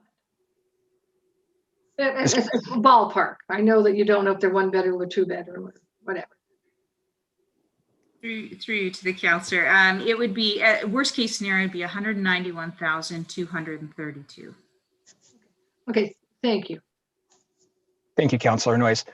Councillor McDermott. Yes, thank you, Mr. Chair. Well, I'm going to support this evening too. There's many reasons why. It's number one, if this was a developer sitting in front of us, it might be a little bit different, but it's not. It's a not-for-profit that is a successful background in Port Erie doing this. I guess my big concern is that we're playing catch up, and I don't know if I'll live out to see where we actually have real affordable housing at Port Erie. You know, we see 58 or 60 apartments going up here. On the other hand, if you just take a drive down the Niagara Boulevard, there's a big apartment building that I had the pleasure to live in for about a month. And there's 47 apartments in that building. And these people are apparently not going to have this building for much longer because it's been sold. They're going to be looking elsewhere for places. And you can only imagine the difficulty they're going to go through, just trying to find a reasonable apartment in this town. I, on the other hand, just having a building change, I'm not sure where I'm going to go. Because if one is being asked to leave right off the get-go, chances are I'm going to have to do the same thing. So we have a bunch of people looking for affordable housing. We can't find any. And we have this project here, which to me is no different than, say, having skin in the game for a Gilmore Lodge, which is very important to our elderly, or giving grants to, companies that are going to create jobs in our community. I think we have to look at some of the people in this community that just aren't cutting it like some of us are able to. Because there are a lot of people in tough positions. And most of those people will live in this building. Because it's not like we're growing by leaps and bounds with our affordable housing. We have to find a way we're going to do this through development. So there's so many things we have to do, and it's all playing catch up. I don't see this as an outrageous investment in the mostly senior community that's going to live here. I mean, God only knows why seniors have to live out their years even paying taxes, because of the fact that they've given so much up to the point that they're 65. They've given a lot, and they continue to ask to give. So if we don't have places like this, and if we're not the compassionate community we claim to be, then we don't support this today. But we claim otherwise here at this town, at least from what I've heard. And where I come from, I see compassionate councillors. They care about each other. They care about their seniors. And, it's a lot of money. I got you. It's a lot of money. But we have to do it. It's an investment in our future. Unfortunately, there's not 10 opportunities like this coming up behind. That's what I'd say. So I will support this evening.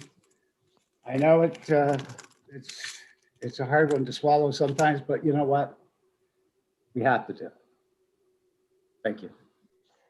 Thank you, Councillor McDermott. And I hope you do live to see that day. I really do. Councillor Zanko.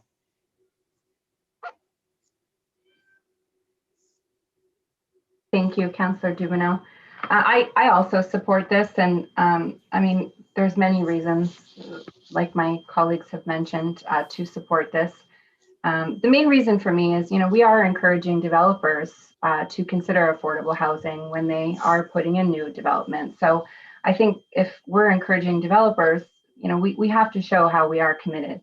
And this really isn't a loss of revenue for us because without this building, we wouldn't have these development charges to begin with. So I don't really consider this as a loss, but I do consider it as an investment.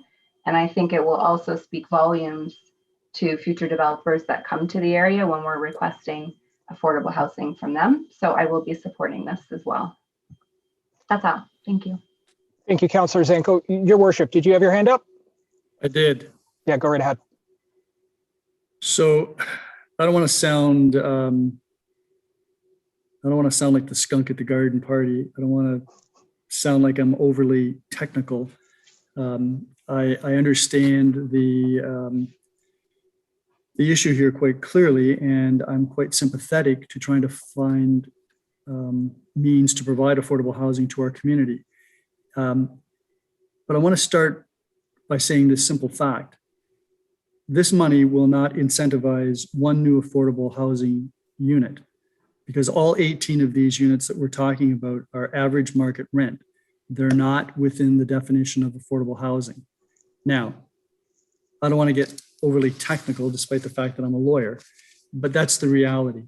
And these units would not be subject to an agreement that we would have in terms of the other affordable units that will qualify for the development charges waiver by the municipality because of our agreements with the region, regional housing, and because of the funding that would come from CMHC. So that's the first item that I wanted to state. The second item that I wanted to address was the fact that we make decisions primarily within a policy framework. And we have a policy framework that deals with at least three things here which are overlapping. The first of which is that development pays for itself. And, that's been a mantra for the last 20, 25 years, perhaps. And what that really means is that development covers the cost of the infrastructure that's necessary for the development within the subdivisions. And the new construction is subject to development charges, which provides the money that's going to be necessary down the road for the expansion of services or the development of new services to accommodate the growth that takes place. So that's one item. And those development charges take the burden off of the taxpayers, so that when we look at what the development charges will pay for related to growth, those charges then don't have to be paid by the existing taxpayers because the development is paying for itself. If we don't collect the development charges, which otherwise are not exempt through our development charges bylaw, then the money has to come from someplace. And where does it come from? It comes from the other taxpayers, so that in that respect, the development doesn't pay for itself. The other interesting policy that we have relates to community improvement programs. And we have one now which really did provide some additional rental units in downtown core areas. But the reality is, I doubt if any one of them turned out to be remotely close to affordable. And some of them, I'm sure that you're familiar with the fact that some of these apartments that we have helped subsidize the construction of cost as much as $1,200, $1,400 a month. So that's way off affordable. So that's part of our policy framework. And if we're going to be, if as it appears, this particular motion is going to pass, we need to look at a number of our policies, because these policies need to be changed, because we need to make sure that we are directing the money that we do have available. And whether it's 125,000 or 190,000 on this particular case, we have to determine how best we can spend that to incentivize affordable housing. And we aren't doing that. We haven't done that in this particular case. And it may be that it can be justified that this is a one-off at the outset because we don't have any other examples and hadn't been directing our attention or mind to this as we were developing the policies that we currently have. And that was the third point that I have that is of concern. Is this money that we can better utilize to actually incentivize affordable housing within our community in some other fashion? I've provided, I know that Councillor Butler is going to be coming forward with a motion to talk about issues relative to things that provincial government, federal government, maybe regional government, and the municipality can do in terms of affordable housing. Some of those will require funding. And I guess from my perspective, the question is, where do we put that money to best advantage? And some of you may believe that it's this development. And that's certainly a decision that you can come to, and I respect the opinions of all of you. But I just want to come back to the first point that I made, and that is that this money is not, this waiver of development charges isn't going to incentivize one new affordable housing unit under the definition that we're working with, because these will be 18 average market rent units, of which we will have no control. And the history of the Lions Club, Fort Erie Lions Club, would indicate that they are going to keep these rents as low as they possibly can. I have no doubt about that. I have no doubt of the integrity, the dedication, and the commitment of the members of that organization. And finally, Chair, I believe that your the motion that's on the floor should be amended to correctly reflect that it's 18 residential units as opposed to 33 that we're talking about. Yeah, could we propose that as a friendly amendment, since I originally had brought it? I'm agreeable to that. Well, I think if the mover and seconder are, then it's a friendly amendment. Okay. Yeah, if it's 18 units, that would make sense. I'm agreeable to that. I moved it, and I don't think we had was that? Oh, Councillor Zanko, are you okay? Sorry, I forgot. I thought it was done in committee and not a regular council. I apologize. Your worship, was there anything else? No, that's fine. Thank you. Okay. I'm going to go to Councillor Lubberts because he had his hand up first, and then I'll go to Councillor Butler after. Yes, thank you very much, Mr. Chair.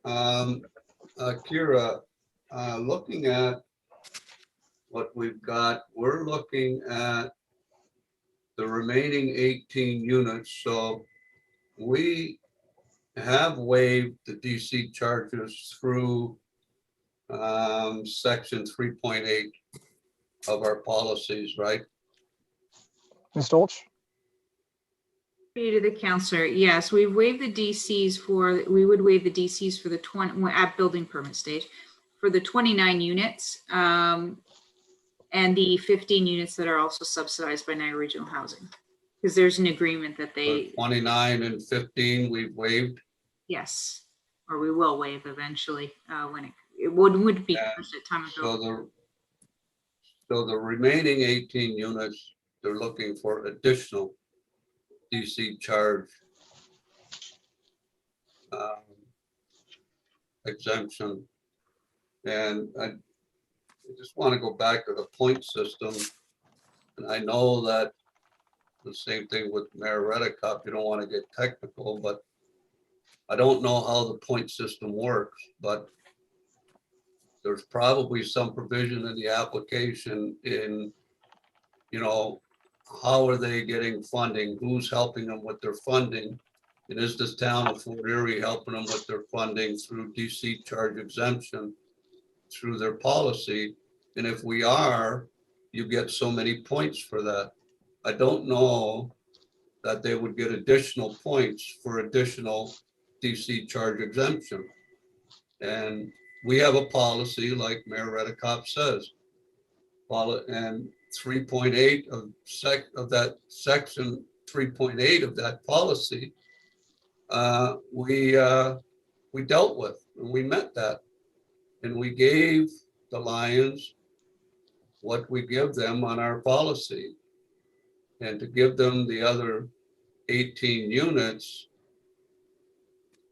I don't know that it's going to affect their application, and I don't know that they're going to not get their points when it comes to that application. I think if I were looking at the application, I'd say the town of Fort Erie met their obligation and they're giving their funding. So if it's 5 points for DC charge exemption, you'll get your 5 points.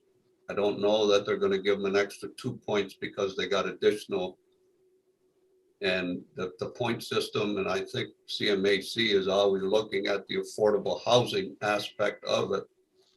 So those 18 units are no part of the affordable housing aspect. So that's the way I see how that works out. And I think that the town of Fort Erie has met their obligation towards DC charge exemption.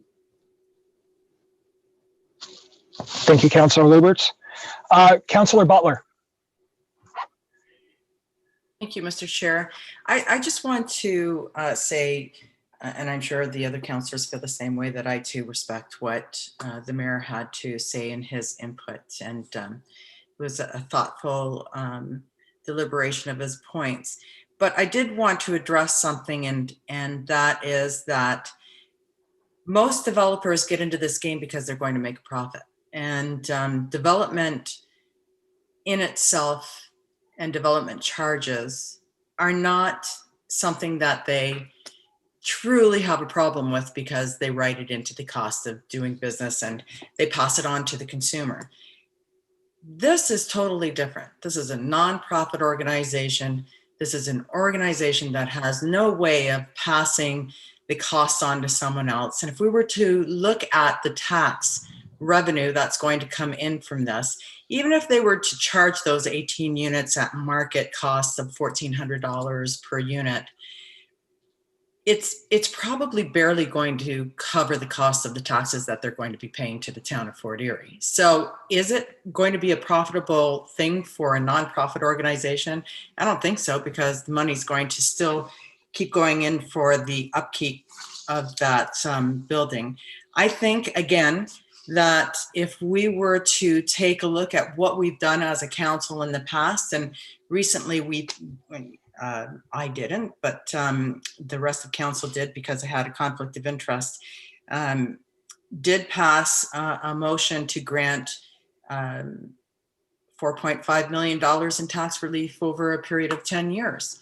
This is no different. This is something that is meaningful in our municipality, in putting our best foot forward and helping to resolve an issue that is only growing bigger by the day. And it is tearing a hole in our social fabric for those people who cannot afford decent living. And they should not be without, because they don't have the means to be able to support themselves. We have an obligation. This is one way of meeting that obligation. And again, I fully support it. Thank you. Thank you, Councillor Butler. I know I gave Councillor Butler an opportunity to speak a second time. I'm just wondering if any other members of council would like an opportunity as well. Councillor Noyes. Thank you, Councillor Dubanow. And I agree that we definitely need it. I'm just hoping that these units, and they will be, even though they're not called affordable, the market rent will probably be less than what would be spent. But again, I'm hoping the criteria will look at, like, if you live in this community and you sell your house and you get, let's say, $500,000 for it, I'm hoping those people who are selecting those who goes into the apartment somehow look at who goes into these apartments to make sure that they really are in need of affordable housing or reduced, or or subsidized, because again, a lot of this stuff is based on income.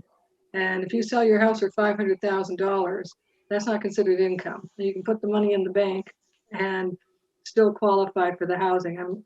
I'm just hoping that the selection criteria will keep these units for those who really do need the financial assistance. And I don't know how we can control that. I don't think there is any way other than, I really don't know how they would control that. But again, I'm hoping that all those who move into this building really do need that extra helping hand, so to speak, to be able to afford the rent. That hasn't always been the case with affordable housing, because they base it strictly on income. And sometimes there's pretty hefty bank accounts, but low income. So anyway, but I will be supporting this because I do think with Councillor Butler and Councillor McDermott, we do need it in town, and I'm just hoping they're given to the people most in need. Thank you. Thank you, Councillor Noyes. And before I call the question, just one last opportunity for other members of council to speak a second time. All right. Madam Clerk, can we get a recorded vote on this?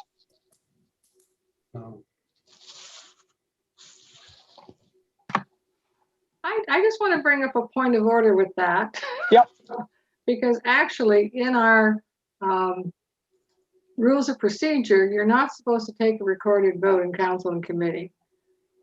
We took one, the mayor. I know, and that's why I looked it up. And I did talk to the clerk about Because I brought that up as chair, and I thought exactly that was out of order as well. And I know you did, and that's why I looked it up, because I agreed with you. And I did have a conversation with Ms. Schofield. I'm not going to beat a dead horse right now, but in our rules of procedure, it does say we cannot take a vote. But I understand, talking to the clerk, that in most circumstances, other municipalities, and she's looked it up in Robert's rules and everywhere she has to look it up, that it's not restricted. So we do need to look at our rules of procedure to do this. But I think I'm not going to say anything about not doing it. I'm just saying our rules of procedure do have to catch up with us. And that's I see the clerk's hand up. I'll go to the clerk. She probably has some input on this. Yes, as I indicated, we did discuss this, and I did advise you that the Municipal Act says that any member may request a recorded vote, and that's what we did. And I did acknowledge as well, the rules of procedure do need to be amended, and I am reviewing them, and I'm expecting to do a fulsome review this summer. But regardless of what our rules say, we must follow the legislation. Okay. So in this case, it would be permissible to request a recorded vote at this time. Yes, it would. Okay. So in that case, Madam Clerk, I'll leave it to you to call the members. Councillor Lubberts. You're muted, Councillor Lubberts. No, Councillor McDermott. Yes. Councillor Butler. Yes. Councillor Zanko. Yes. Councillor Dubanow. Yes. Councillor Noyes. You're muted, Councillor Noyes. Yes. Mayor Redekop. Conflicted, but no. It carries. Thank you, Madam Clerk. So that now moves us to PDS 36/2021. That's the privacy screen recommendation. I'd actually like to speak to that. Councillor Zanko, would you be willing to take the chair for this? I would, but Mr. Chair, I wanted to see if we could take a 10-minute or a 5-minute break. Yeah, I'd be fine with that if the rest of council is. So we'll come back at 8:28, if that's good for everyone. Okay. So we're adjourned for 5 minutes.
Everybody keeps playing musical chairs.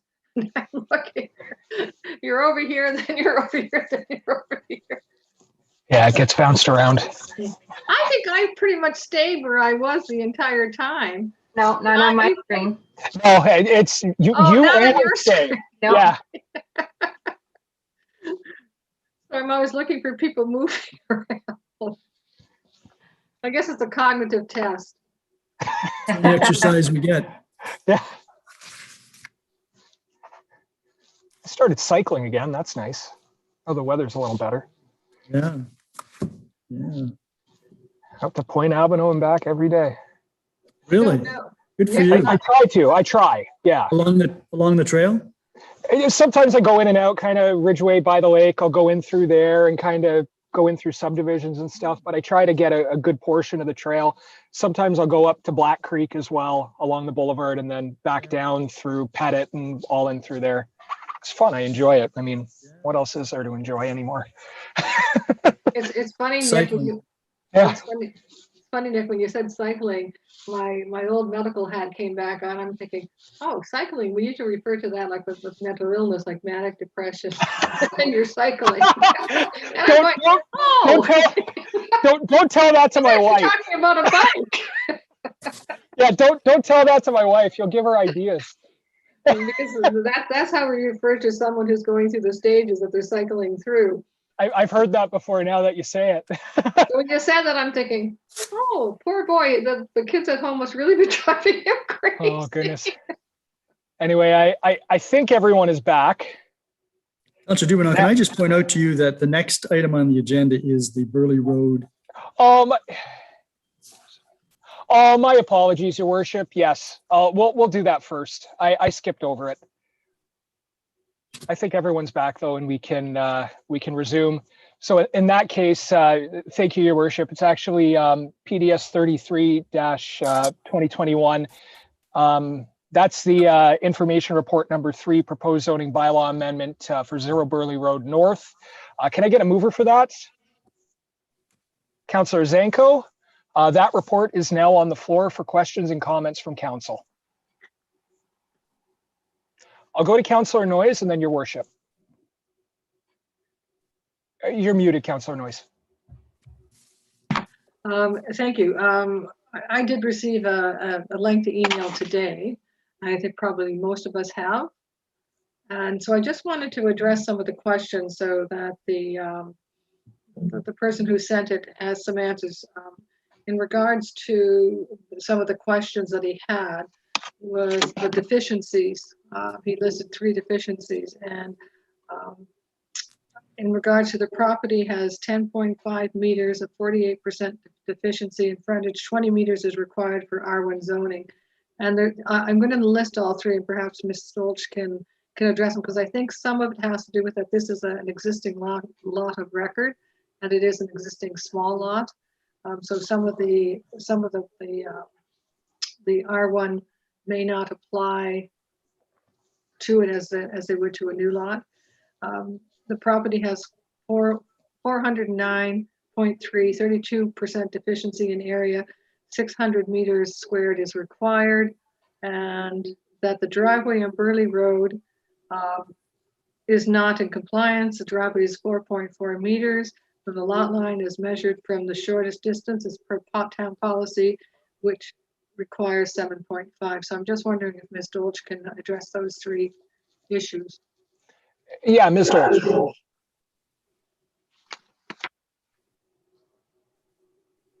To the councillor. So in terms of lot frontage, it is an R1 zone. It is correct, 20 meters of frontage is required.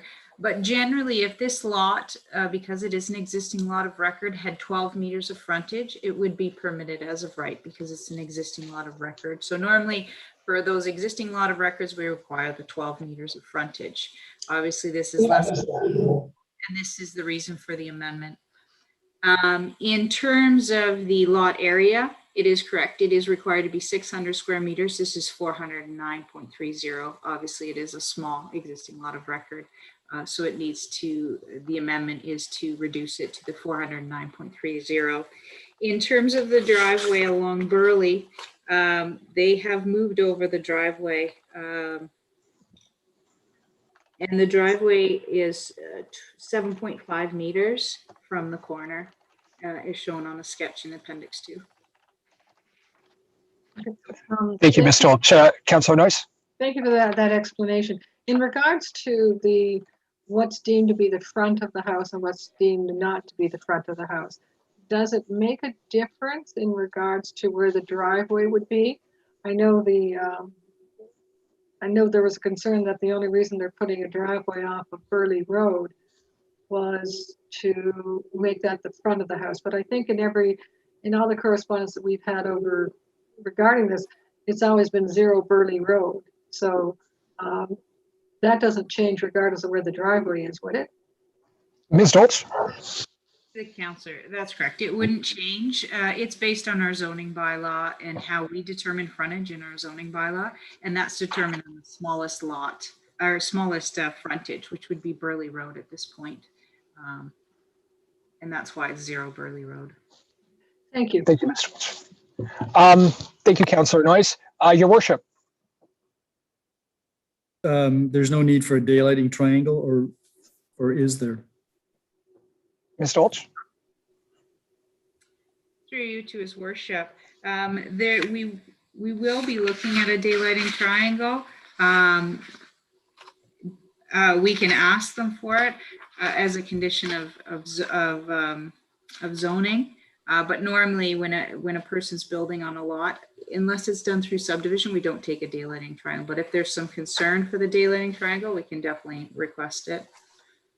My recollection is that was an issue that had been raised when we were dealing with this before. Ms. Stolch? Through you to his worship, it was raised in terms of the distance from the daylighting triangle. And now there's, although there's no garage on the house, now there's still a driveway off of Burley, which is curious, I guess. But that's because that's the front of the house. Do you have any insights into that? Ms. Stolch? Through you to his worship, there is no garage. They've removed that as part of because it was taking up too much of the floor space in the dwelling, and because they've reduced it to a 1-story building, they removed the garage. If I might share, is there anything that we would need to do as a council with respect to the daylight triangle at this stage, or is that something that's done later? Ms. Stolch? Through you to his worship. No, we'll handle that later through the approval process as we move along. All right, so staff will be taking a look at that. Okay, thank you very much, Chair. Thank you, I'm Your going to worship. support this. We've received, I think we've all received an email from at least one of the residents indicating, who had an objection before, indicating that they're quite content with this smaller house on this small parcel of land.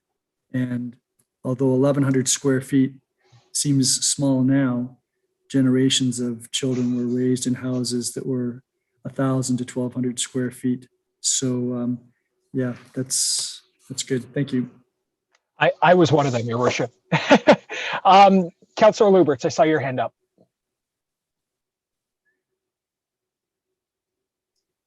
Yes, thank you very much, Mr. Chair.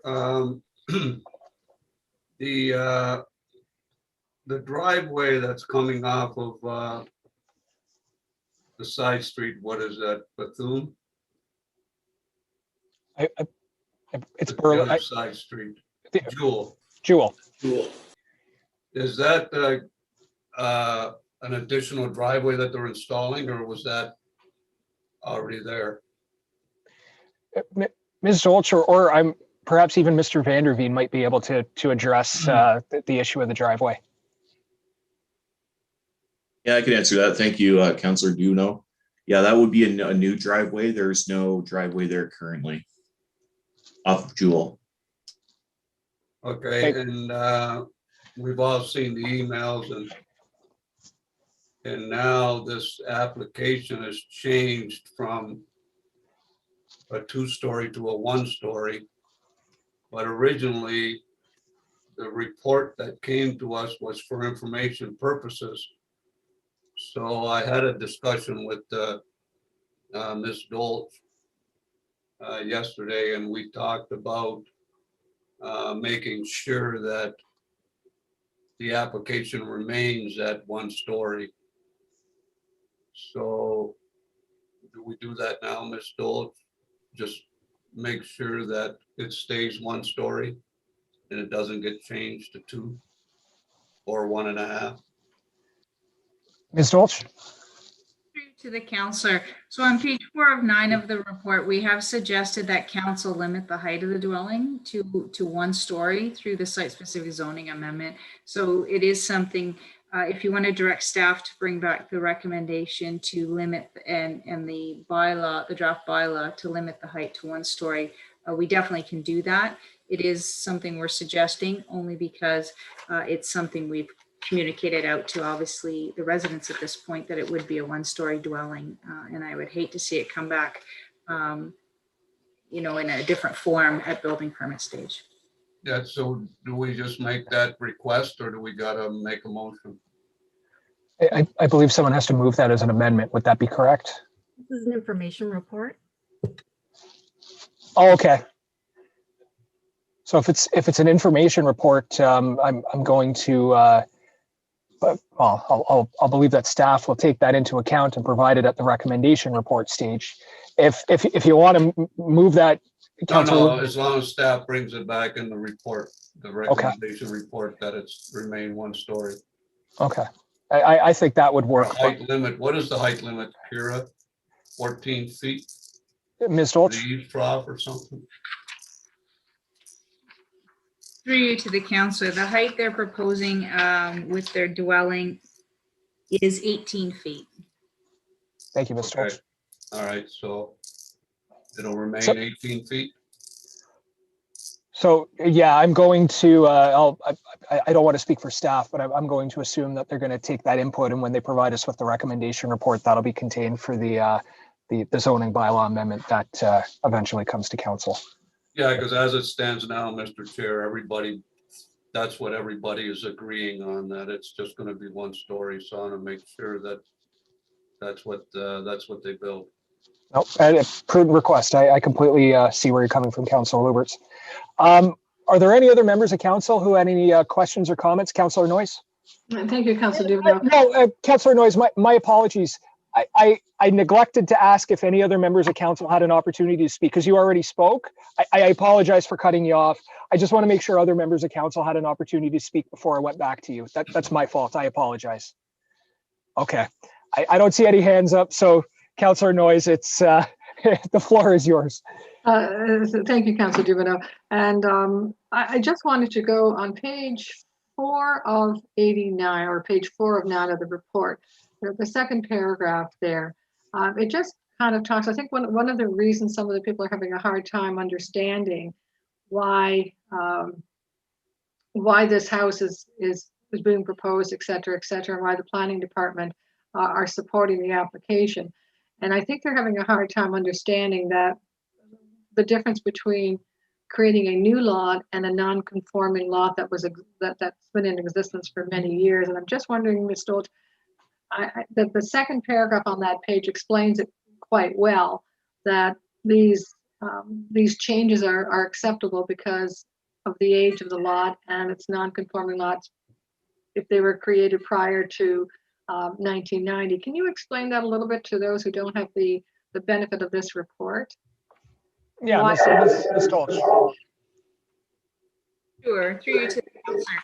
So generally, in 1976, there was a large deeming bylaw. It deemed a number of lots in Thunder Bay not to be lots in a registered plan. What that means is those lots that are owned by individual owners and one particular owner, if 2 lots were owned by the same owner, they would merge together in title and be joined into 1 lot.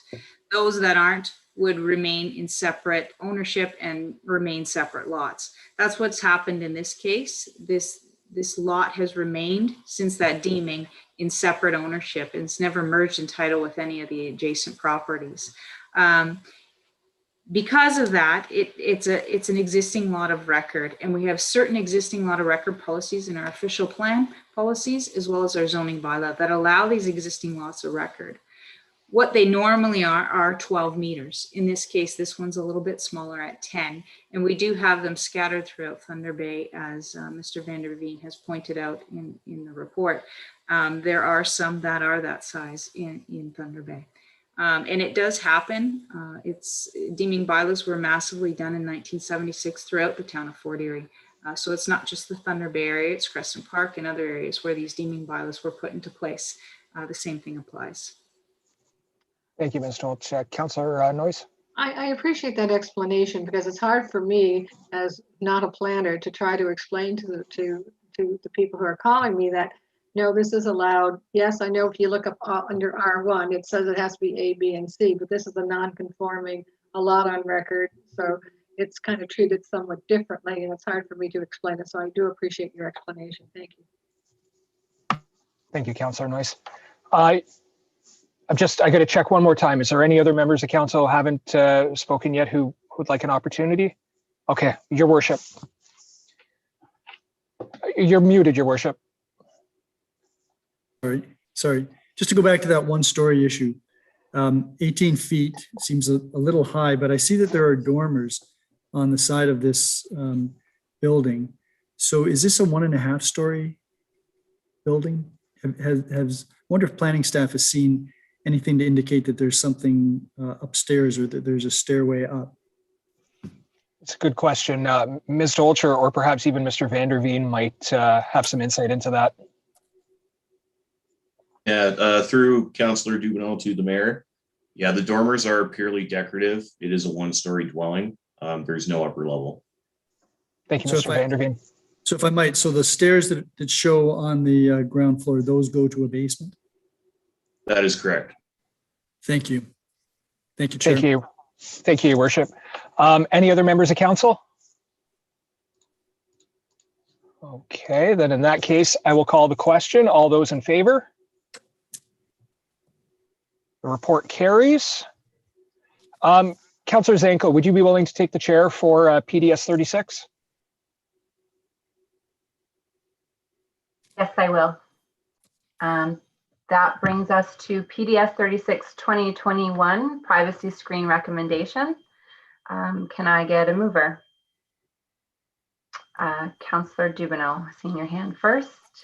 That is on the floor. Would any member of council like to speak to this or have any questions? Councillor Noyes and then Councillor Dubanow. Thank you, Councillor Zanko. About 2 months ago, I heard my first spite fence inquiry by a resident, and I know I called bylaw, but I had never heard the spite fence before. I didn't know it was a resident on Black Creek Road who was concerned because there are no fences on Black Creek on the creek side of the house, so to speak. And there was some thought that someone might be putting one up because they weren't getting along well with their neighbors, and some of the residents along the road, along the creek, were concerned because that basically changes the ambiance of the creek itself, and all those who back onto the creek. And I found out a lot about spike fences, and so I'm very much in support of this. I think Mr. Shadoba explained it well, that if someone really does need to put up a privacy fence or to put up not a privacy, but can't think of the other word, some type of barrier to they can still come to council with an explanation and say, okay, I know, some relief on the fence bylaw. I would like to put up this this fence or this non-conforming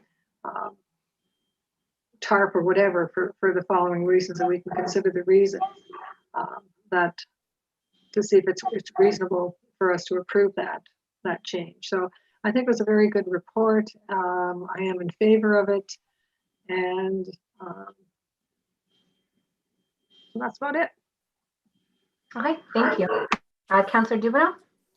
Yeah, thank you, Madam Chair. I'm wondering if I could move that we amend the recommendation of the report to include the options that would permit, or at least I move it for council's consideration to permit the use of privacy screens on fences. It's included on page 8 of 9 of the report, and the actual items that would be required to do that are listed there. I can read them off if the clerk requires that, for the purpose of the amendment to the report. Madam Clerk? Yes, I would like you to, but I also want to point out that the end of this recommendation says that the request is denied. Yeah, and I'm a little confused about that, because it pretty much said this, and it said if council wanted to proceed with this, that we would have to move the recommendation to prepare a bylaw. And so I wanted to move that to at least have that conversation and that discussion here at council and see where it goes. I'm not sure about the request is denied part, how that falls into it. Well, that is the recommendation being made by staff. Okay, so, okay.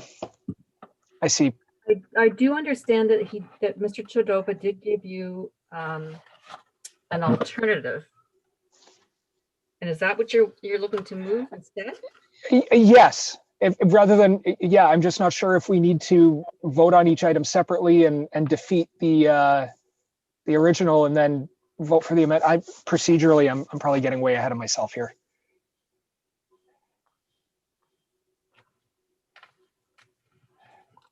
So on a point of order, Chair, I believe that in order to move any of these amendments, you'd have to defeat the recommendation, because they're completely at odds with each other.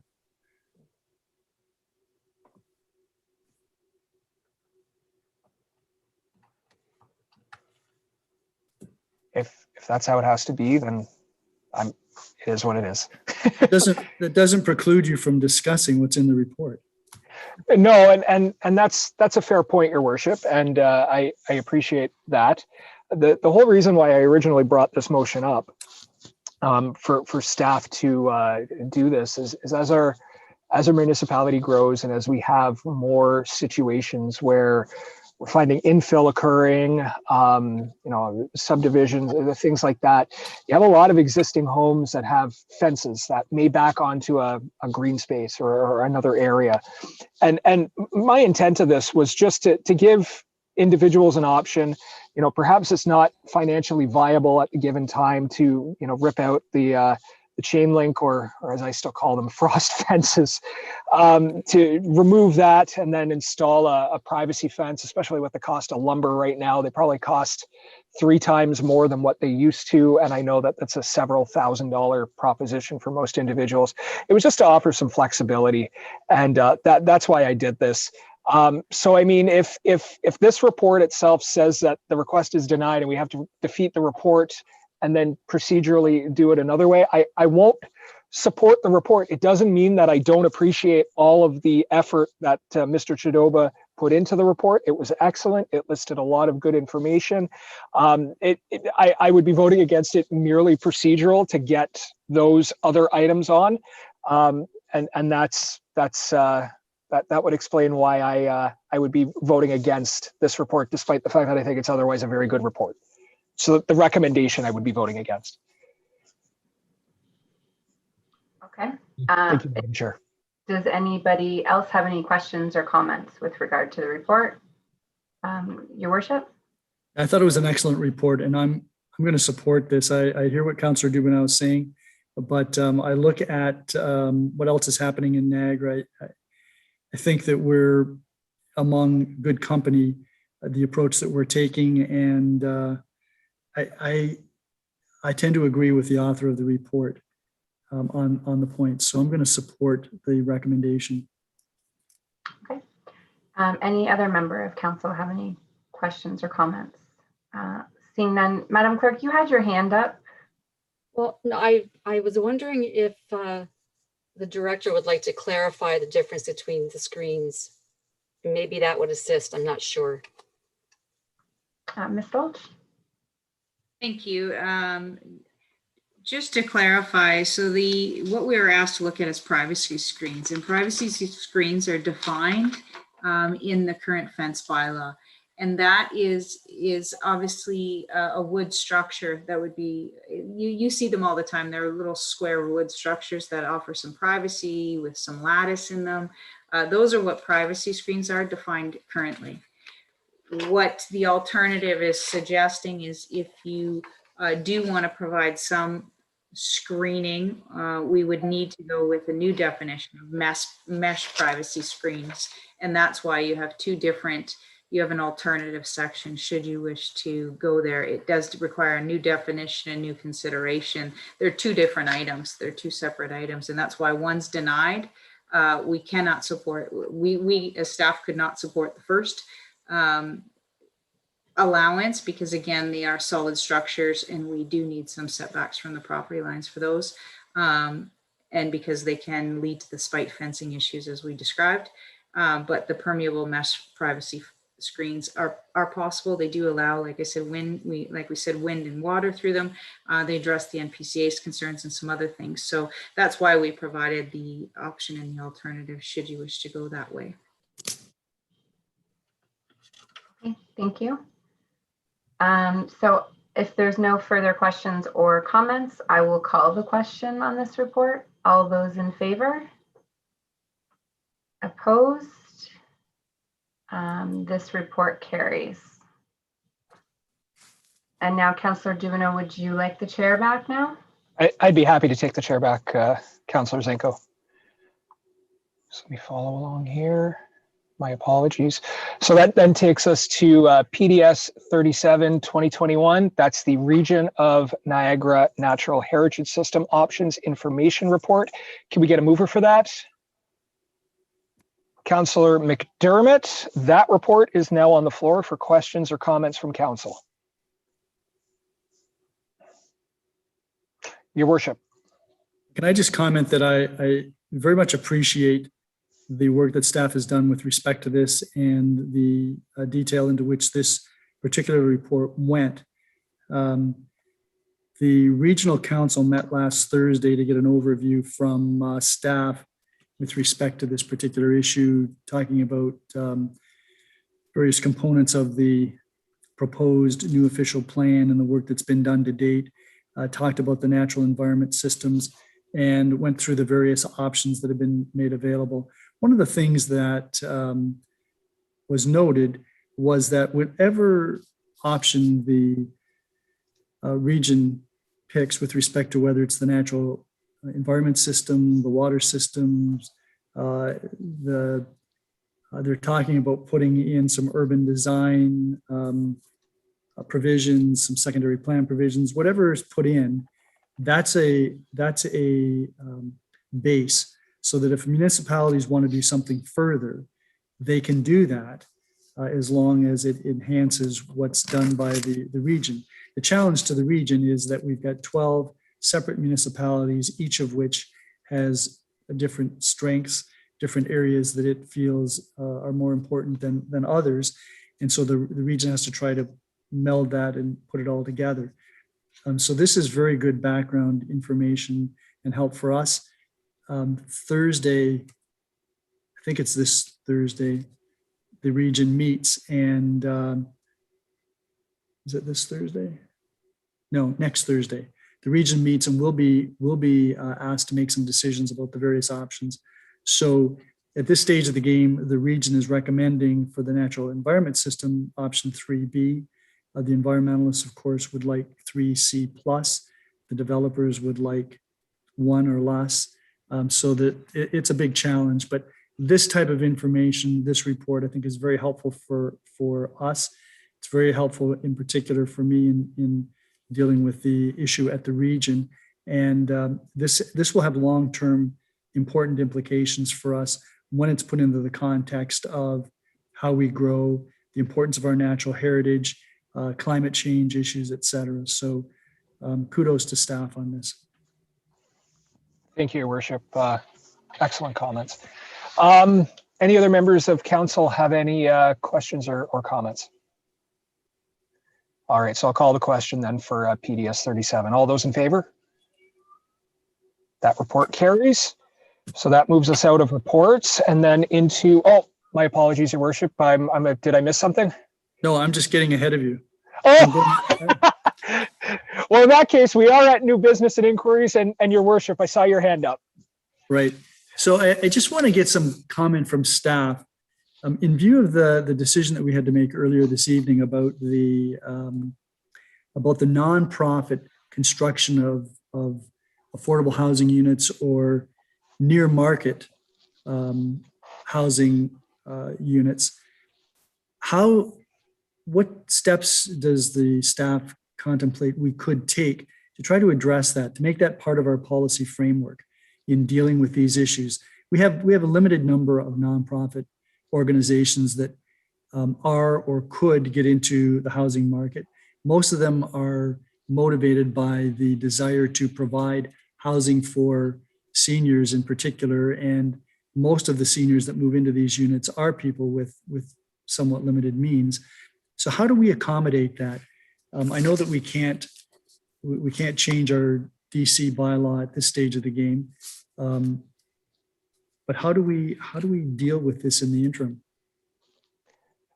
Ms. Dolch, do you have any comments? His worship.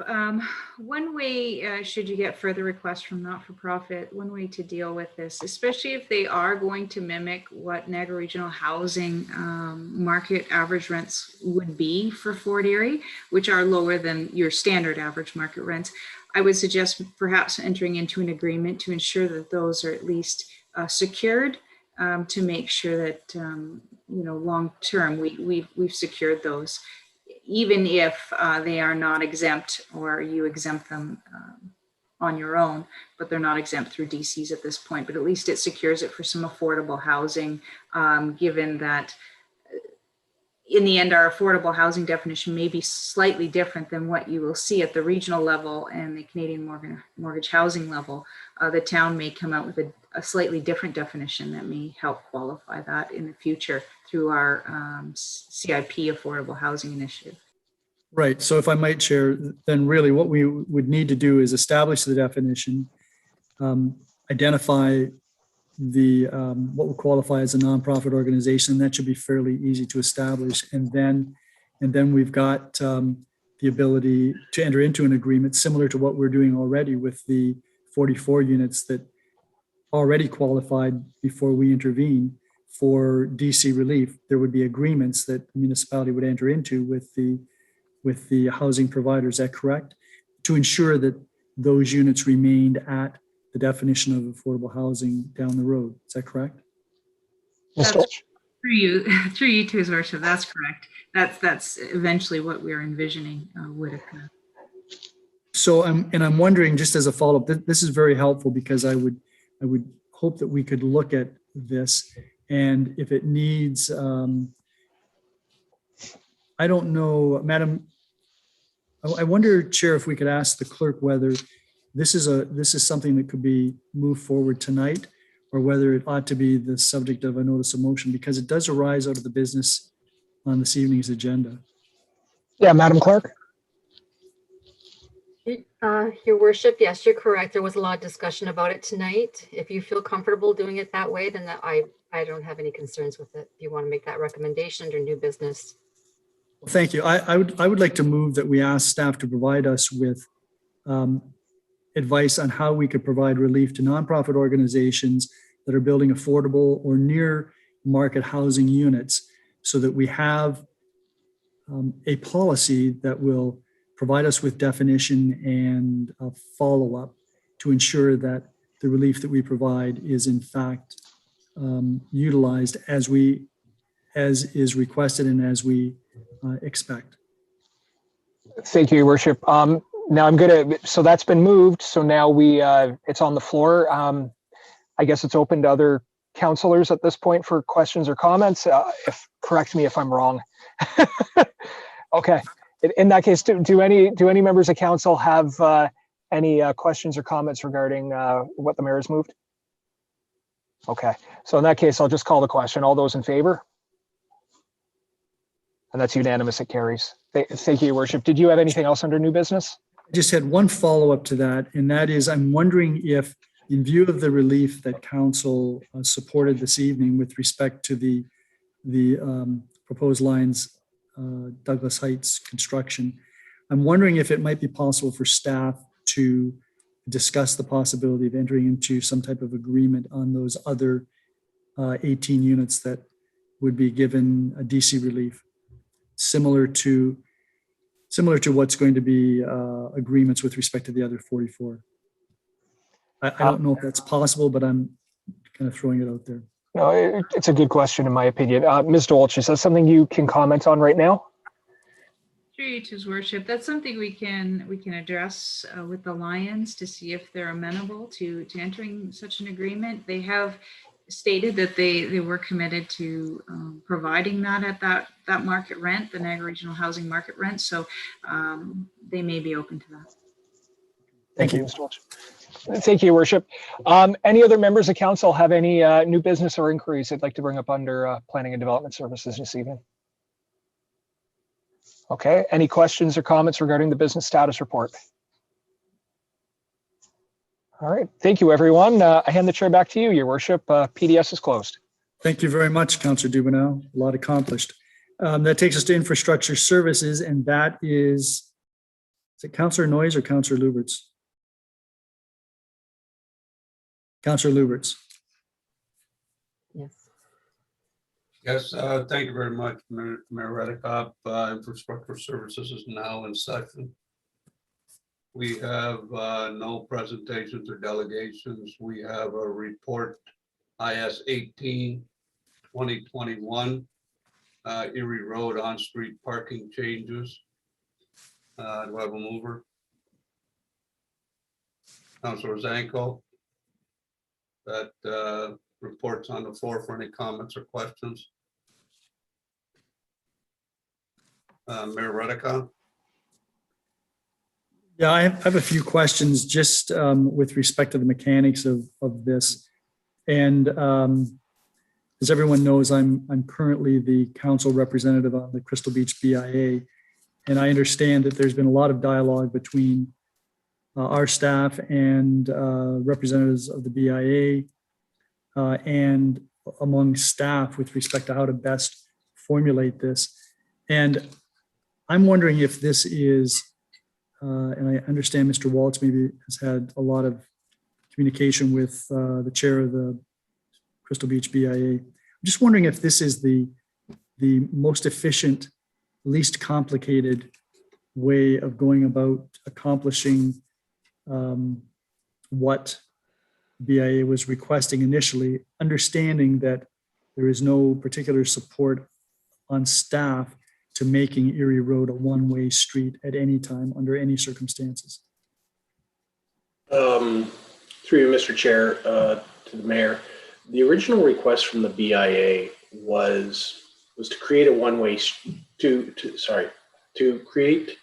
move Erie to a one-way street so that they could increase the area available for pedestrians, essentially create a pedestrian promenade, if you will. So we had some back and forth, and we finally figured out what the BIA was looking for. And looking at the parking at the west end of Erie Road towards the beach, the business section, it is on the south side. Moving it over to the north side after a lot of questions amongst staff as to why it was actually on the south side, which nobody could figure out in the first place.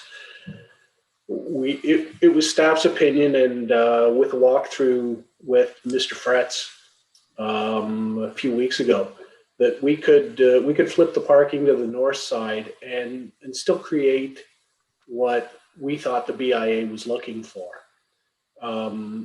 I've looked at the emails over the past few days, late last week since the report has come out. I still believe that this meets their goal of creating a better area for pedestrians. Right now, we have it sort of earmarked that if a business would like to occupy a parking space, we can certainly accommodate that. But if the BIA comes in and they say, we want to take the whole parking row from, say, Derby to the beach, I'm not opposed to that as well, as long as we can maintain two-way traffic in and out. If everybody's been down there on a weekend, a nice sunny weekend, traffic is just bonkers. That's a technical term to begin with. And then to force it into a one-way and force all that traffic egressing Crystal Beach through the neighborhoods, it's certainly going to be a nightmare. So if I might, Mr. Chair, these recommendations, have these been formally vetted and approved by the BIA? In other words, are they on board with respect to this? Or would it be prudent to make sure that they are? They're the ones who've requested this. They're the ones, the business people are the ones that are going to be living with whatever decision we make on this. Has the BIA weighed in formally on this? Through you, Mr. Chair, formally, no. This has not been put to the BIA board, to my knowledge. Yeah, I'm just wondering whether that might not be the most prudent next step. I'm going to stop now because I know that Councillor Noyes had some questions before I would maybe move that this be deferred to next week to give the BIA an opportunity to review this and for us to it's some big changes from my perspective, and I think we want to make sure that those that we're hoping to benefit actually agree with us. They may have some other modifications. I know that I've had some communication, as have you, from Mr. Fretz with respect to this, and some of us may have received emails from other individuals from Crystal Beach, one way or the other on this. But I'm mostly concerned about the BIA. And then secondly, or most importantly, as well, about how we make sure that this is done safely. So those are my comments for the moment, Chair. Thank you. Okay, Councillor Noyes. Thank you, Councillor Dubanow. I think I'm kind of going the same way that Mayor Redekop is. I'm wondering how many of the businesses have actually weighed in on this, even outside the Crystal Beach BIA. I think most of them would be in favor of it, but I don't know how much dialogue. Has there been a questionnaire put around to the businesses? This would be a good thing, not a good thing. I agree 100% with Mr. Walsh that it has to be a two-way street. I do recall in the minutes of one of the meetings, they were asking for a one-way down Erie. If I can recall, it was in one of their minutes a while ago. And I was concerned about that at that point. So this is kind of we can't go there, but maybe this would work. But I'm just wondering what the businesses, how many businesses actually weighed in on this, whether they think it's a good idea or not such a good idea. And I would think it's probably just the ones on Erie Road that really need communication with, because those are the ones who are going to be directly affected. The only other thing I had was that there's a question about a 15-minute restricted parking on certain sections where, I guess, when the side street comes in. And have the businesses that are directly aligned with those, like, basically it's in their right in front of their business. Are they in support of that? Like, how is that going to affect them if it's only a 15-minute parking spot when they're used to people perhaps parking there for longer periods of time? If they've been involved in the discussion on that. And I guess there was a third thing, is that, and I'm not sure whether there is or there isn't, but perhaps Mr. Turner would know. Was there not some provincial funding that would help the restaurants and that to create patios? I thought I recalled that a while ago in one of their funding envelopes. And I'm not sure if there is. Okay, so the first part was, have businesses been consulted with the Erie Road changes? I have had comments from 4 or 5 business owners that really like the idea, but again, it's not the BIA, it's individual business owners. The second was 15-minute parking. Yes, the 15-minute parking. So that's a request from a number of businesses that are immediately on the corners to have that first space as limited time. A lot of them run, especially in this COVID era we're in right now, a takeout business. And with beach traffic occupying more or less every available parking space, the closer you get to the beach, it becomes very, very difficult for a car or two to stop legally to get their takeout food. So that was a request directly from them. And the third was funding. Both Danielle and Carly Griffith, it's noted in the report. There is provincial funding. It's not earmarked specifically for COVID or for restaurants. And I believe Carly's comment was it's a fixed amount. So if we give it to the restaurants, we're taking away from something else right now. For Noyes. Yeah, you're muted. Unmute. Thank you for that explanation. That gives me a little bit more confidence in that this is what the businesses along Erie Road want. The question of funding wasn't so much for the municipal funding, that the actual individual restaurants themselves could apply for funding to create the patios.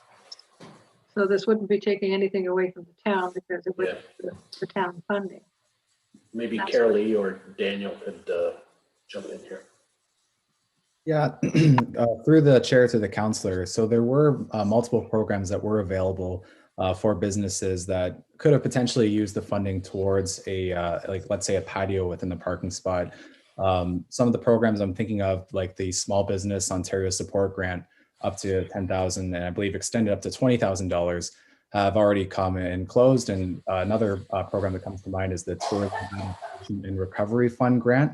And both of these programs would have allowed funding to be used for, let's say, again, an on-street temporary patio, but both these programs have closed as of now. And as you know, we're constantly monitoring to see if any other programs are coming available that might be usable for a program such like this. Thank you for that explanation. I was pretty sure I heard it, but I wasn't clear on the status of it or where it currently stood, but thank you for the information. Any other comments? Councillor McDermott. Thank you, Mr. Chair. I think these ideas are great, considering the fact that COVID has pretty much messed up everybody's lives here. I think it's going to give businesses on Erie Road an opportunity to get right at it once we get open. I know the work that the EDTS has done. They have had numerous conversations with business down there. I'm a little shocked that I haven't seen any emails at all with regards to people being against this. I've heard of them, I just haven't seen them. So, you know, has anybody complained to me about it? No. Is it a good idea? I think it is, because I think business, once they come out of this shutdown, is going to need all the support they can get.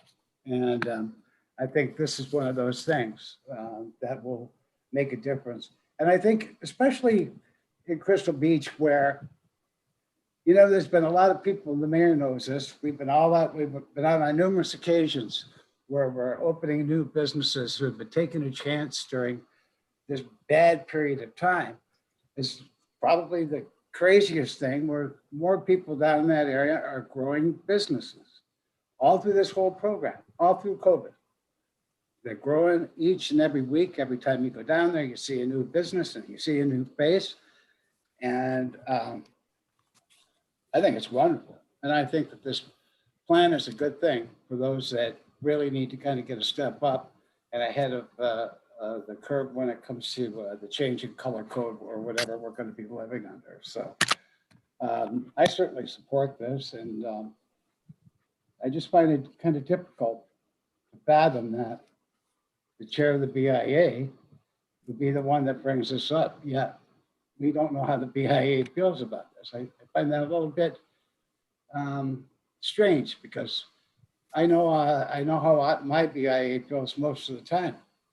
So I don't understand that, but I'm very supportive of what both Carly and Daniel have been doing to try and help out, and especially Kelly, because he's doing the yeoman's work on the logistics. So I hope it's something that we move forward and that we, don't turn down, because I think it's a great plan. I think it is. Thank you. Mayor Redekop? Well, it's a great plan if it benefits the business people. And the original request was to make Erie Road one way, and then it went through a number of discussions and negotiations. And at this stage of the game, I forwarded a copy of this report to the president of the BIA. I don't know whether staff forwarded a copy of this formally. My understanding is that last year there were no restaurants on Erie Road that applied for a patio permit. Is that correct?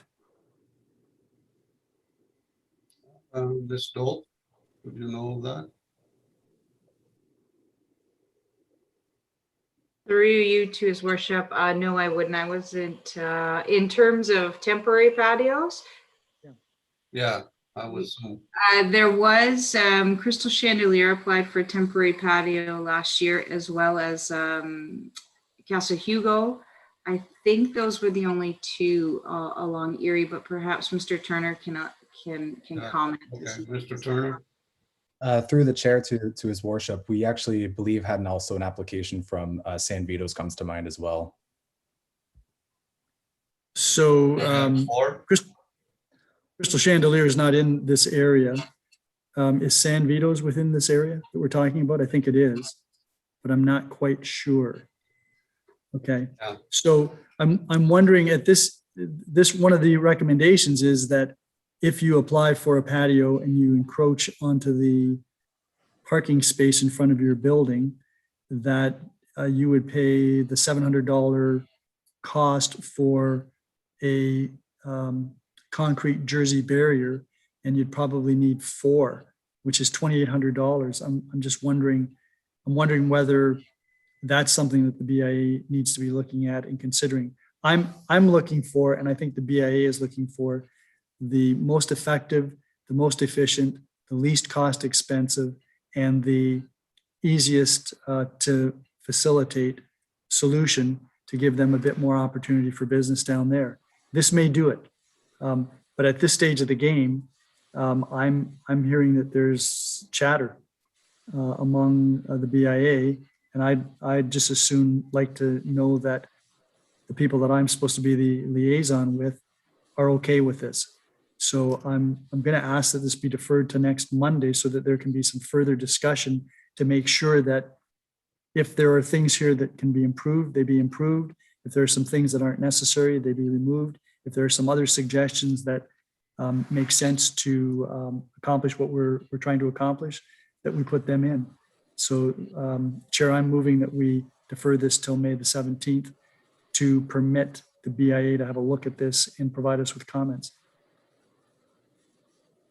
Okay, Mayor Redekop, I'm just wondering at the same time, to garner a little bit more input from the BIA, if Mr. Walsh can circulate this report, not just to the BIA, but to all the members of the BIA as well for their input, because I find sometimes that the BIA meetings aren't always they're not all the BIA members. It's just a group of 5 or 6 people. So Might I suggest that we leave the onus of that to the BIA board, that we give them the report and ask them to circulate it?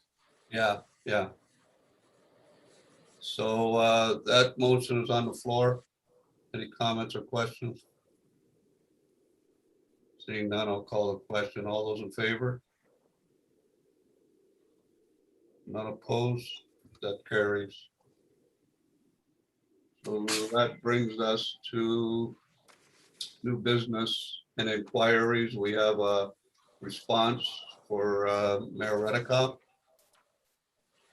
Yes, thank you, Mr. Chair. Mayor Redekop, Redekop, but inquired at the April 26th meeting regarding the status of the feasibility report for another point of access in Douglastown.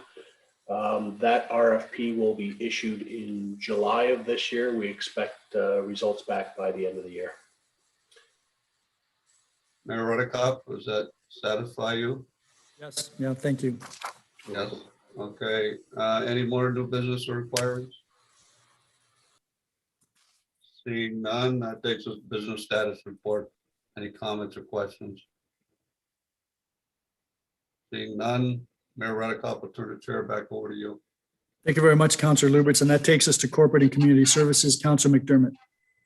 Thank you, Your Worship.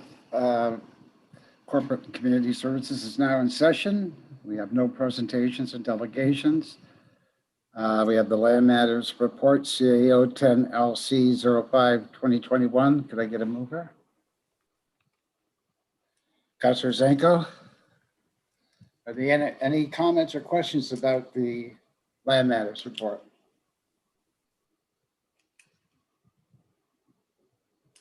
Seeing none, all in favor? Opposed? Carried. Are there any new business inquiries?